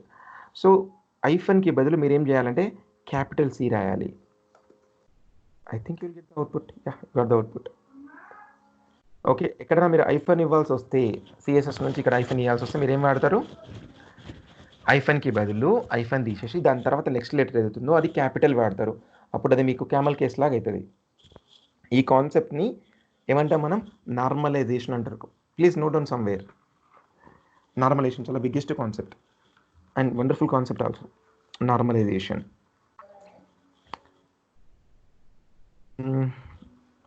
సో ఇలా మనం CSS ప్రాపర్టీస్ని అప్లై యూజింగ్ స్టైల్ అనే ఒక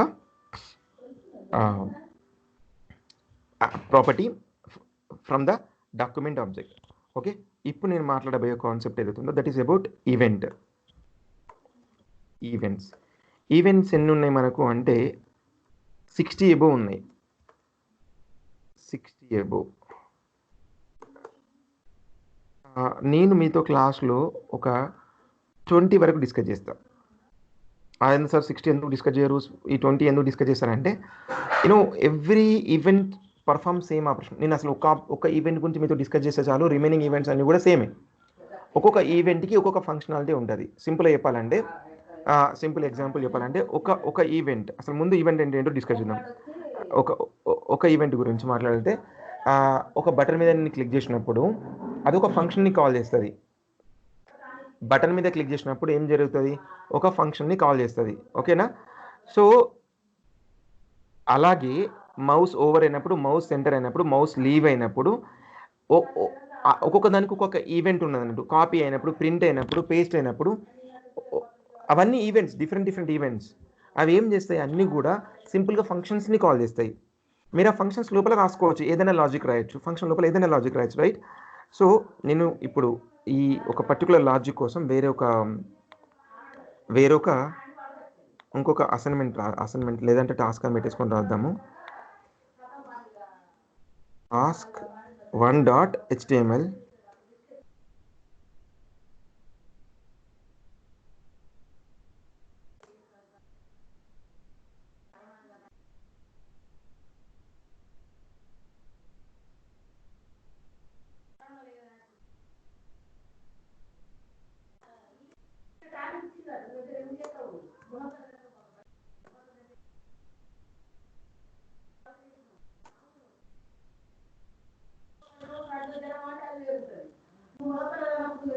ఓకే. మా ఇంట్లో వాళ్ళ టాపిక్ వినబడుతుందా మీకు?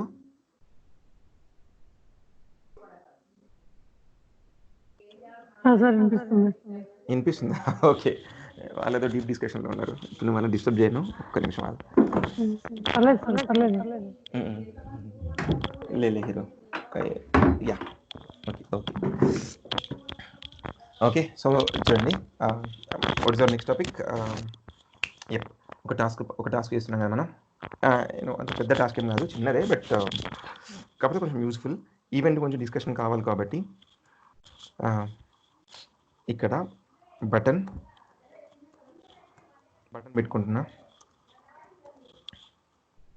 ఈవెంట్ ఏమన్నా నేను, ఈవెంట్ అనేది ఒక పర్టికులర్ ఫంక్షనాలిటీ.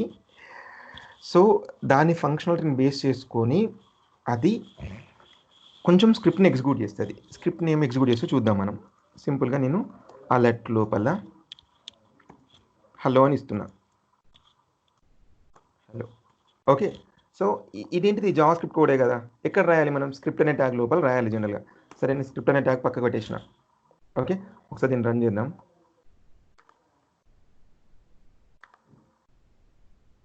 దాని లోపల ఏమైనా పెట్టాలి కదా.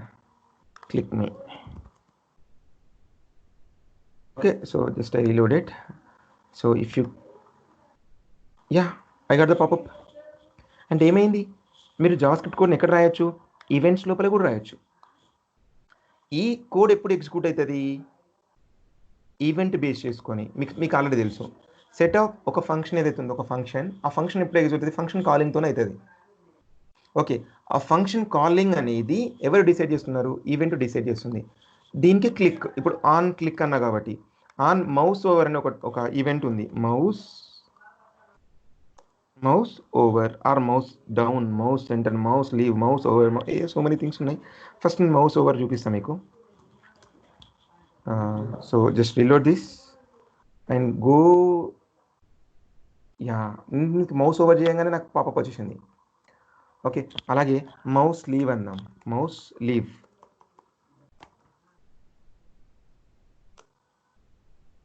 లీవ్ అయింది, ఎగ్జిక్యూట్ అయిపోయినట్టుంది. Reload this. ఇప్పుడు చూడండి, మౌస్ ఓవర్ అయింది. నేను ఇంకా కదిలించకుండా అలాగే ఉంటున్నా, ఆ ఫంక్షన్ ఎగ్జిక్యూట్ కాదు. ఎప్పుడైతే మీరు మౌస్ లీవ్ చేస్తున్నారో అప్పుడు పాపప్ వచ్చేసింది. సో అంటే ఏంటి, ఇగో ఈ place it's allowing you to write JavaScript code which will execute according to the functionality of the event. Event name base చేసుకొని ఏంటిది, లైక్ ఏంటిది, అవి ఎప్పుడు ఎగ్జిక్యూట్ చేయాలనేది ఈవెంట్ ఫంక్షన్ కింద బేస్ అయి ఉంది. ఆన్ క్లిక్ అయితే ఆన్ క్లిక్ పైన, మౌస్ ఓవర్ అయితే మౌస్ ఓవర్ అయినప్పుడు, మౌస్ లీవ్ అయితే లీవ్ అయిన తర్వాత, అట్లా అవి దాని లోపల జావాస్క్రిప్ట్ ఎగ్జిక్యూట్ చేస్తాయి. 90% ఆఫ్ డెవలపర్స్ ఏం చేస్తారంటే ఇక్కడ ఒక ఫంక్షన్ కాలింగ్ని పెట్టుకుంటారు. ఓకే, సో ఇప్పుడు మనం స్క్రిప్ట్ లోపల ఉన్నాము. దీని లోపల ఏంటిది, ఒక ఫంక్షన్ అనే కీవర్డ్. ఓకే, సో ఫన్ అని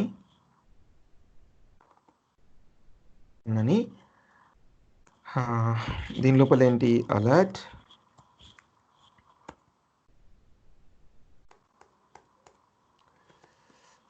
something function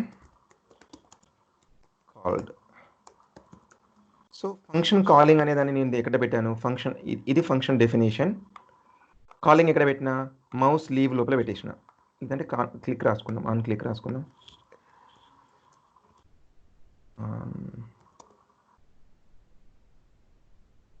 ఆన్ క్లిక్లో పెట్టేశాను. సో ఆన్ క్లిక్లో నేను ఫంక్షన్ని కాల్ చేస్తున్నా. అప్పుడు నాకు ఏంటి, పాపప్ రావాలి. రీలోడ్, పాపప్ వచ్చింది. సో ఇక్కడ చూడండి, కొన్నిసార్లు డెవలపర్స్ మీకు క్యాపిటల్ సి రాయచ్చు, కొన్నిసార్లు స్మాల్ రాయచ్చు. అది పెద్ద ప్రాబ్లం ఏం కాదు. బికాజ్ ఎందుకు అంటే ఈ ఆన్ క్లిక్ అనేది ఏంటి, HTML అట్రిబ్యూటే కదా. సో కాబట్టి నాకు కేస్ ఇష్యూ అయితే లేదు, అది జావా స్క్రిప్ట్ ఏం జరగట్లేదు. దీని లోపల రాసే code Java script code. Okay, so ఇక్కడ ఫంక్షన్ కాలింగ్ జరిగింది అండ్ ఫంక్షన్ కాల్ అయింది, దాని ఎగ్జిక్యూషన్ జరిగింది.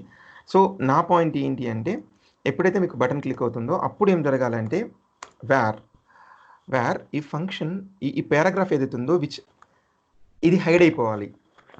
Okay, so para, so naming convention అందరికీ అర్థమయ్యేటట్టు ఉండాలి, అందుకే నేను పేరా అని పెట్టేసుకున్నా. Using what, document dot get element by ID. మీరు యూజింగ్ బై పారాగ్రాఫ్ కూడా రాయొచ్చు, గెట్ ఎలిమెంట్స్ బై పారాగ్రాఫ్ కూడా రాయొచ్చు. నేను get element by its ID రాస్తున్నా. ఇట్స్ ఐడి ఏందది, ఎక్స్ ఎలిమెంట్ మాత్రమే క్యాప్చర్ చేసిన, it's not inner HTML. Okay, para dot, ఇది హైడ్ అవ్వాలి. ఇది హైడ్ అవ్వడానికి I'm going to apply style apply చేస్తా. స్టైల్ లో ఒక ఎలిమెంట్ హైడ్ అవ్వడానికి మనకున్న ప్రాపర్టీస్ ఏంటి, మెసేజ్ చేయండి. ఒక ఎలిమెంట్ హైడ్ అవ్వాలంటే CSSలో మీ దగ్గర ఉన్న ప్రాపర్టీ నేమ్ ఏంటి?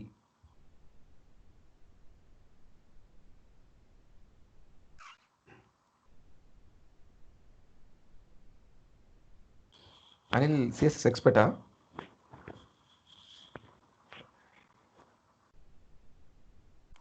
అరే ఓ, డిస్ప్లే నన్, ఇంకా డిస్ప్లే నన్ ఒకటి, ఇంకా ఇంకేమున్నాయి?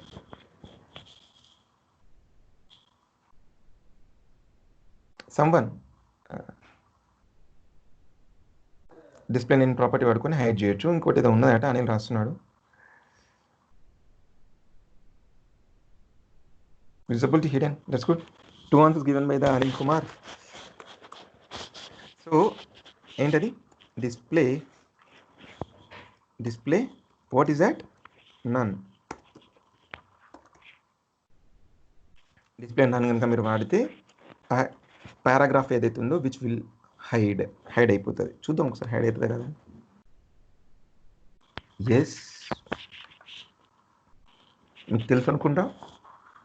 ఇక్కడ ఏదైతే ఎలిమెంట్స్ ఉందో ఇక్కడ చూడండి, ఆ పారాగ్రాఫ్ అనే ఎలిమెంట్కి ఏం అప్లై అయింది, స్టైల్ డిస్ప్లే నన్ అప్లై అయింది. సో ఎవరికైతే డిజైనర్స్ ఉన్నారో చాలా బాగా అర్థమవుతుంది. దీన్ని మనం ఇన్లైన్ CSS అంటాము. అండ్ డిస్ప్లే నన్ అనే ప్రాపర్టీ అప్లై అయినప్పుడు అసలు ఆ ఎలిమెంట్ డామ్ మెమరీ నుంచి డిలీట్ అవుతుంది, అంటే అసలు అది లేనట్టే. అందుకే క్లిక్ అనేది పైకి వెళ్ళిపోయింది, బటన్ అనేది పైకి వెళ్ళిపోయింది. అలా కాకుండా అనిల్ చెప్పినట్టే ఇంకొకటి ఉంది. What is that, visibility hidden. ఒకవేళ ఇంకా విజిబిలిటీ హిడెన్ అయితే కనుక, విజిబిలిటీ హిడెన్ కనుక మీరు రాస్తే అప్పుడు ఏమవుతుంది, ఆ ఎలిమెంట్ అక్కడే ఉంటుంది కానీ కనిపించదు. సేమ్ ఇక్కడ స్టైల్ మీరు కనుక ఫస్ట్ రీలోడ్ చేయండి. ఇక్కడ చూడండి, పారాగ్రాఫ్కి ఎటువంటి స్టైల్ అప్లై చేయలేదు. సో స్టైల్ అనే ఒక ఇన్లైన్ CSS అప్లై అయింది, అంటే స్టైల్ అనే ప్రాపర్టీ ఏం చేస్తుంది, ఎలిమెంట్కి ఇన్లెన్స్ చేసి అప్లై చేస్తుంది. అండ్ మీరు ఆ పక్కన ఏదైతే ప్రాపర్టీ వస్తుంది స్టైల్ డాట్ అనే ప్రాపర్టీ అప్లై చేస్తున్నారో అది property, and Hayden is the value. Element అక్కడే ఉంది బట్ అది మనకు అవుపించట్లేదు, విజిబిలిటీ హిడెన్. సో ఇది జరుగుతూ ఉంది. సో ఇప్పుడు నేను ఏం చేస్తానంటే అది హైడ్ అండ్ షో అవ్వాలి అలా రాసుకుంటా. సో ఫస్ట్ మనం డిస్ప్లే నన్తో చేద్దాము, దాని తర్వాత విజిబిలిటీ హిడెన్తో చేద్దాం. సో ఒక వేరియబుల్ పెట్టుకుందాము. వేరియబుల్ ఏదది, ఒక temporary variable. By default it is true. మీరు ఎప్పుడైతే బటన్ క్లిక్ చేశారో అప్పుడు నేను ఇఫ్ కండిషన్ రాసుకుంటున్నాను ఇక్కడ. Just it's a toggled button. దీని పేరేం పెట్టుకుందాం మనం, హైడ్ పెడదాం. హైడ్ పెట్టేసి ఏం చేద్దాం, if temp which is equal to ఏంటది, ట్రూ అయితే కనుక, ట్రూ అయితే ఏం చేయాలి మీరు వెంటనే టెంప్ని ఫాల్స్ చేయాలి. Used comparator double equal, it means comparison operator. దీంట్లో ఉన్న వాల్యూ సేమ్ అయితే కనుక the result will be true. అప్పుడు నేను దీంట్లో వచ్చాను, అప్పుడు నేను టెంపరీ వేరియబుల్ని ఫాల్స్ చేసుకున్నా. అలాగే డిస్ప్లే రన్ చేశాను. అలాగే ఇంకొక పని చేయాలి, ఏంటిది అది, బటన్ని క్యాప్చర్ చేద్దాం యూజింగ్ ఏంటది, ఎలిమెంట్స్ బై ట్యాగ్ నేమ్. ఏంటది, బటన్. ఎవరికైనా అర్థం కాకపోతే you have to comment me. Button and ఇది గ్రూప్ ఆఫ్ ఎలిమెంట్స్. నాకు ఫస్ట్ ఎలిమెంట్ కావాలి ఎందుకంటే ఒకటే ఎలిమెంట్ ఉంది కదా, 0. సో నా బటన్ క్యాప్చర్ అయిపోయింది. సో ఈ బటన్ లోపల ఏదైతే ఉందో, ఈ బటన్ లోపల డాట్ ఇన్నర్ HTML ఏం కావాలి, ఏమవ్వాలి, షో కావాలి. ఎందుకు రాసానో మీరు చూడండి, will get the idea. So ఇప్పుడే మీకు స్ట్రైక్ అవ్వదు అనుకుంటా, బట్ అవుట్పుట్ చూసేటప్పుడు ఒక్కొక్క వన్ ఎందుకు వాడనో అర్థమవుతుంది. And I will explain you clearly, don't worry. So first hide చేయమని ఉంటుంది, హైడ్ చేసేసిన. Oh yeah, I have an error. ఏంటి error, elements get elements by tag name, document dot get elements by tag name button. ప్రాబ్లమా, elements by miss అయింది sir, by. Good Anil.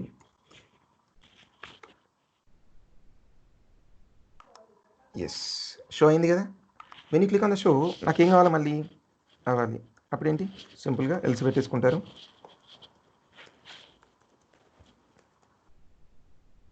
Temporary వేరియబుల్ని మళ్ళీ true చేసుకుందాం. అలాగే దీన్ని ట్రూ చేద్దాం.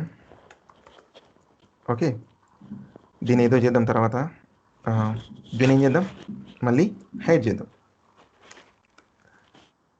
దీన్ని 1000 వేస్లో రాయొచ్చు, బట్ ఇప్పటికైతే ఇట్లా అర్థం చేసుకొని చాలు. ఓకే సరే, హైడ్ యా.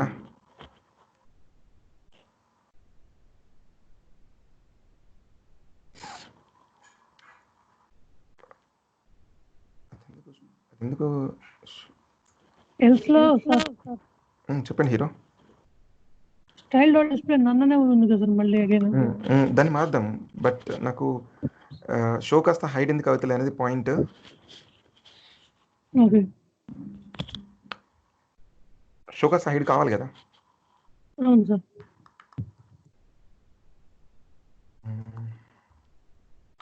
అసలు మనం దీంట్లోకి ఎంటర్ అవుతున్నామా అవ్వట్లేదా.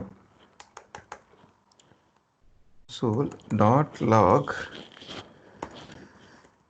We are in else part. ఒకసారి చూద్దాం ఎందుకని. సో అసలు కాల్ అవుతలేదా hero, just reload paragraph. It's not called, why.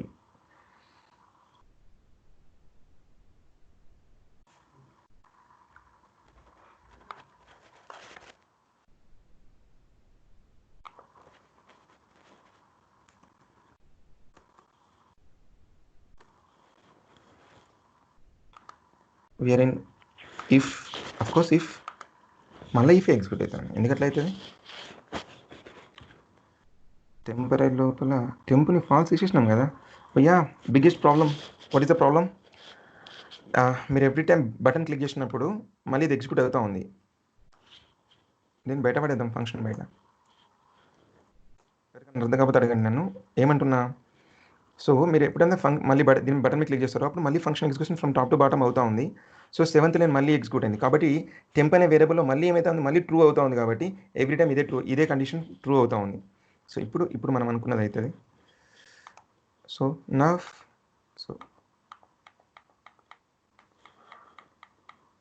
Great. So okay. So next my point is ఇవి కూడా ఇక్కడ అవసరం లేదు కదా. ఎందుకు ఎవ్రీ టైం వీటిని ఇక్కడ కాల్ చేయడం? బయట పెడదాం. ఎందుకంటే మీరు దాంట్లో డిక్లేర్ చేస్తే అవి లోకల్ వేరియబుల్స్ అయిపోతాయి. సో దీని గురించి నెక్స్ట్ లెవెల్లో కొంచెం డెప్త్గా డిస్కస్ చేద్దాం. సో ఇప్పుడు ఏంటి, ఈ నన్ కాస్త ఏమైతే అది షో అవుతుంది. అనిల్ కుమార్, ఇది సిఎస్ఎస్ క్వశ్చనే కదా. డిస్ప్లే నన్ అయింది. షో అవ్వాలంటే ఏం చేయాలి? డిస్ప్లే షోనా?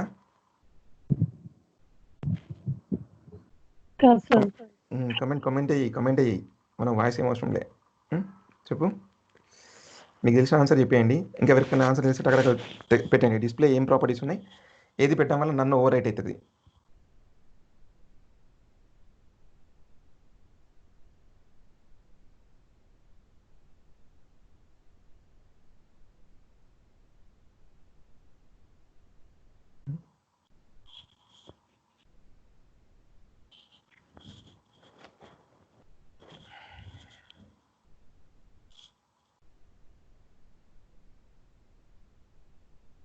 డిస్ప్లే బ్లాక్ అంతేనా? ఇంకేమైనా లేవా? సి, డిస్ప్లే అనే ప్రాపర్టీ లోపల ఎన్ని ప్రాపర్టీస్ ఉంటాయండి? Display inline black, inline black, inline black, నన్ను, ఇంకేమున్నాయి, ఇంకా ఫ్లెక్స్. సో మెనీ ప్రాపర్టీస్ ఉన్నాయి. డిస్ప్లే చాలా పెద్ద ప్రాపర్టీ ఇన్ సిఎస్ఎస్, చాలా పెద్ద ప్రాపర్టీ. సో సిఎస్ఎస్లో ఉన్న బిగ్గెస్ట్ హ్యాబిట్ ఏంటి అంటే, ఏదైనా ఒక పర్టికులర్ ఎలిమెంట్కి ఒక ఫస్ట్ లైన్లో కనుక మీరు ఒక సిఎస్ఎస్ని ఒక పర్టికులర్ ప్రాపర్టీ, మేబీ ఇప్పుడు మనం మాట్లాడుకున్న ప్రకారం కలర్ అనుకుందాం. కలర్ని కనుక మీరు ఫస్ట్ లైన్లో అప్లై చేశారు, 10th లైన్లో సేమ్ ఎలిమెంట్కి కలర్ అప్లై చేస్తే ఫస్ట్ లైన్లో ఉన్న కలర్ 10th లైన్లో ఉన్న కలర్తో ఓవర్ రైట్ అవుతుంది. సేమ్ ప్రాపర్టీ మాత్రమే ఓవర్ రైట్ అవుతుంది, అన్ని ప్రాపర్టీస్ కాదు. సో అలాగే ఇప్పుడు నేను డిస్ప్లే అనే ప్రాపర్టీని ఆల్రెడీ 11th లైన్లో నేను రాసేసిన సంథింగ్, దాన్ని ఓవర్ రైట్ చేయడానికి మన 16th లైన్లో ఏం చేస్తున్నా, ఓవర్ రైట్ చేస్తున్నా. ఏంటి? బ్లాక్ అనే ప్రాపర్టీ. బ్లాక్ కాకుండా ఇన్లైన్ కూడా వాడవచ్చు, కానీ ఇన్లైన్ వాడితే వేరే ఒక రకమైన సంథింగ్ జరుగుతుంది. చూడండి. సో నేను హైడ్ అన్నప్పుడు మళ్ళీ షో చేయమంటుంది, షో అన్నప్పుడు పేరు వచ్చేసింది. హైడ్ అన్నప్పుడు హైడ్ అవుతుంది, షో అన్నప్పుడు చూపిస్తుంది. హైడ్ అన్నప్పుడు హైడ్ అవుతుంది, షో అన్నప్పుడు. ఇది నార్మల్ యూజర్ పాయింట్ ఆఫ్ వ్యూలో అది చాలా చిన్న లాజిక్. బట్ యాజ్ ఎ డెవలపర్గా మనం ఎన్ని లాజిక్స్ అండర్స్టాండ్ చేసుకొని రాయాలి అర్థం చేసుకోండి. సో ఫస్ట్ ఆఫ్ ఆల్ ఒక ఎలిమెంట్ని క్యాప్చర్ చేస్తున్నాము. ఆ ఎలిమెంట్లో ఉన్న డేటాని అంటే ఆ ఎలిమెంట్ని క్యాప్చర్ చేయడానికి ఏంటి, document.getID అని చెప్పేసి ఎలిమెంట్ని క్యాప్చర్ చేసి దాని లోపల ఉన్న డేటాని ఐదర్ ఇన్నర్ HTML తీసేయచ్చు, స్టైల్కి బదులు ఇన్నర్ HTML కూడా వాడవచ్చు తర్వాత. సో ఇప్పటికి నేనేం చేస్తున్నా, యూజింగ్ స్టైల్తో చేస్తున్నా. style.display వాడుకొని దాన్ని నన్ చేస్తున్నా, షో చేస్తున్నా. నన్ను షో. దానికోసం నా దగ్గర ప్రాపర్టీస్ ఏంటి, display none and display block కాకుండా ఇన్లైన్ కూడా ఉంది, ఇన్లైన్ బ్లాక్ కూడా ఉంది. సో ఇన్లైన్ వాడడం వల్ల ఒక ప్రాబ్లం అవుతుంది. చూడండి మీరు. సో పక్కన వచ్చింది, అది ఇన్లైన్ ప్రాపర్టీ హ్యాబిట్, అది ఇన్లైన్ పక్కన వచ్చింది. సో మెయిన్ లాజిక్ హ్యాబిట్ ఏదైతే ఉందో అది మిస్ అవుతుంది. సో యూజర్కి ఏదో తప్పు జరిగిన ఫీలింగ్ వస్తుంది. సో అందుకని అనిల్ ఏదైతే సజెస్ట్ చేశాడో అది చాలా అది కరెక్ట్, బ్లాకే కరెక్ట్ అక్కడ. So you can use show block. So ఇంకా విజిబిలిటీ ప్రాపర్టీ ఉంది. విజిబిలిటీ నన్ కాకుండా ఇక్కడ డిస్ప్లే కాకుండా నేను దీన్ని కమెంట్ చేస్తా, తీసాను. అదేంటిది? విజిబిలిటీ ఏంటది? హిడెన్. అలాగే దీన్ని కూడా కమెంట్ చేస్తున్నా. ఇప్పుడు ఈ విజిబిలిటీ అనే ప్రాపర్టీని నేను డిస్ప్లే అనే దాంతో ఓవర్ రైడ్ చేయలేను. ఇంతకుముందు నేను చెప్పిన చాలా క్లియర్గా ఏ ప్రాపర్టీతోనైతే మీరు ఒక యాక్షన్ పర్ఫామ్ చేస్తున్నారో అదే ప్రాపర్టీతో ఓవర్ రైడ్ చేయగలగాని మళ్ళీ నేను డిస్ప్లే చేయలేను. సో కాబట్టి మీరేం వాడాలి, విజిబిలిటీనే వాడాలి. విజిబిలిటీ ఏంటది, విజిబుల్. ఇది ఇంకా చాలా బాగుంటుంది. ఏంటది విజిబుల్,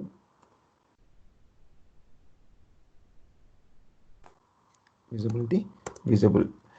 చూడండి ఇంకా ఆ పారాగ్రాఫ్ కూడా అక్కడి నుంచి కదలేదు. ఐ మీన్ సారీ, బటన్ కూడా అక్కడి నుంచి కదలేదు, ఎందుకంటే పారాగ్రాఫ్ ఎలిమెంట్ అక్కడే ఉంటుంది. ఇంతకుముందు మీకు చూపించిన విజిబిలిటీకి డిస్ప్లేకి మధ్యలో డిఫరెన్స్.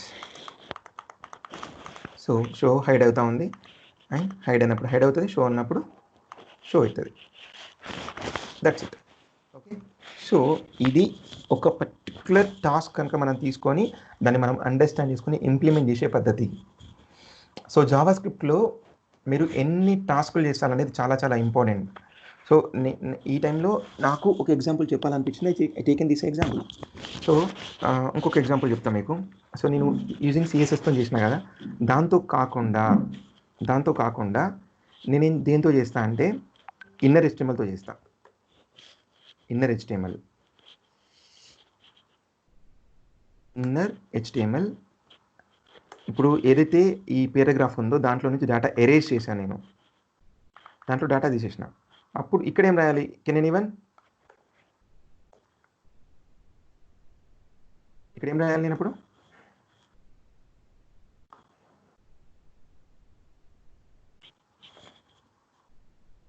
ఇన్నర్ HTML రాసినప్పుడు ఏం రాయాలి, ఏం పేరా ఉందో అది కావాలి కదా, ఎరేజ్ చేసేసిన కదా. చూడండి మీకు అర్థమవుతుంది. So reload this. First paragraph ఉంది కదా, when you click on hide, inner HTML వాడుకొని ఆ పారాగ్రాఫ్ నుంచి data తీసేస్తున్నా.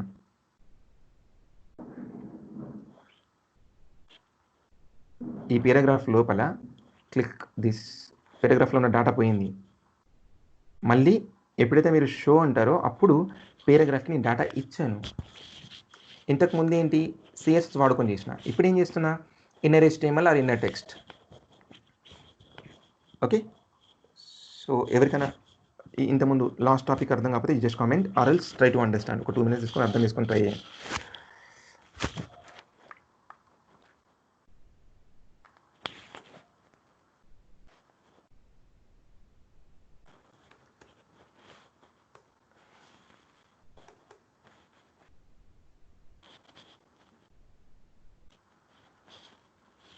So that is my point. And ఇంకొక పాయింట్, సో అఫ్కోర్స్ ఈరోజు టాపిక్ చాలా చాలా ఇంపార్టెంట్ టాపిక్, అందుకే ఇంత చాలా అనిపిస్తుంది నాకు. సో ఈరోజు టాపిక్ ఫర్ ఎగ్జాంపుల్ ఒక 10 పాయింట్స్ అనుకుందాం. ఎంత పాయింట్స్ అర్థమైంది? ఒకవేళ కనుక మొత్తం టాపిక్ని మనం ఒక 10 పాయింట్స్ అనుకుందాం అనుకో, ఎగ్జాంపుల్, మీకు ఎన్ని పాయింట్స్ అర్థమైంది? Just comment it.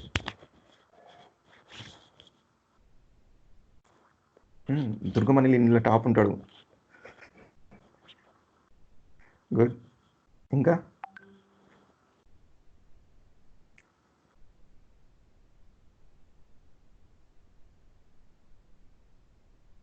అయ్యా, అనిల్ కుమార్కి 100% అర్థమైందంట.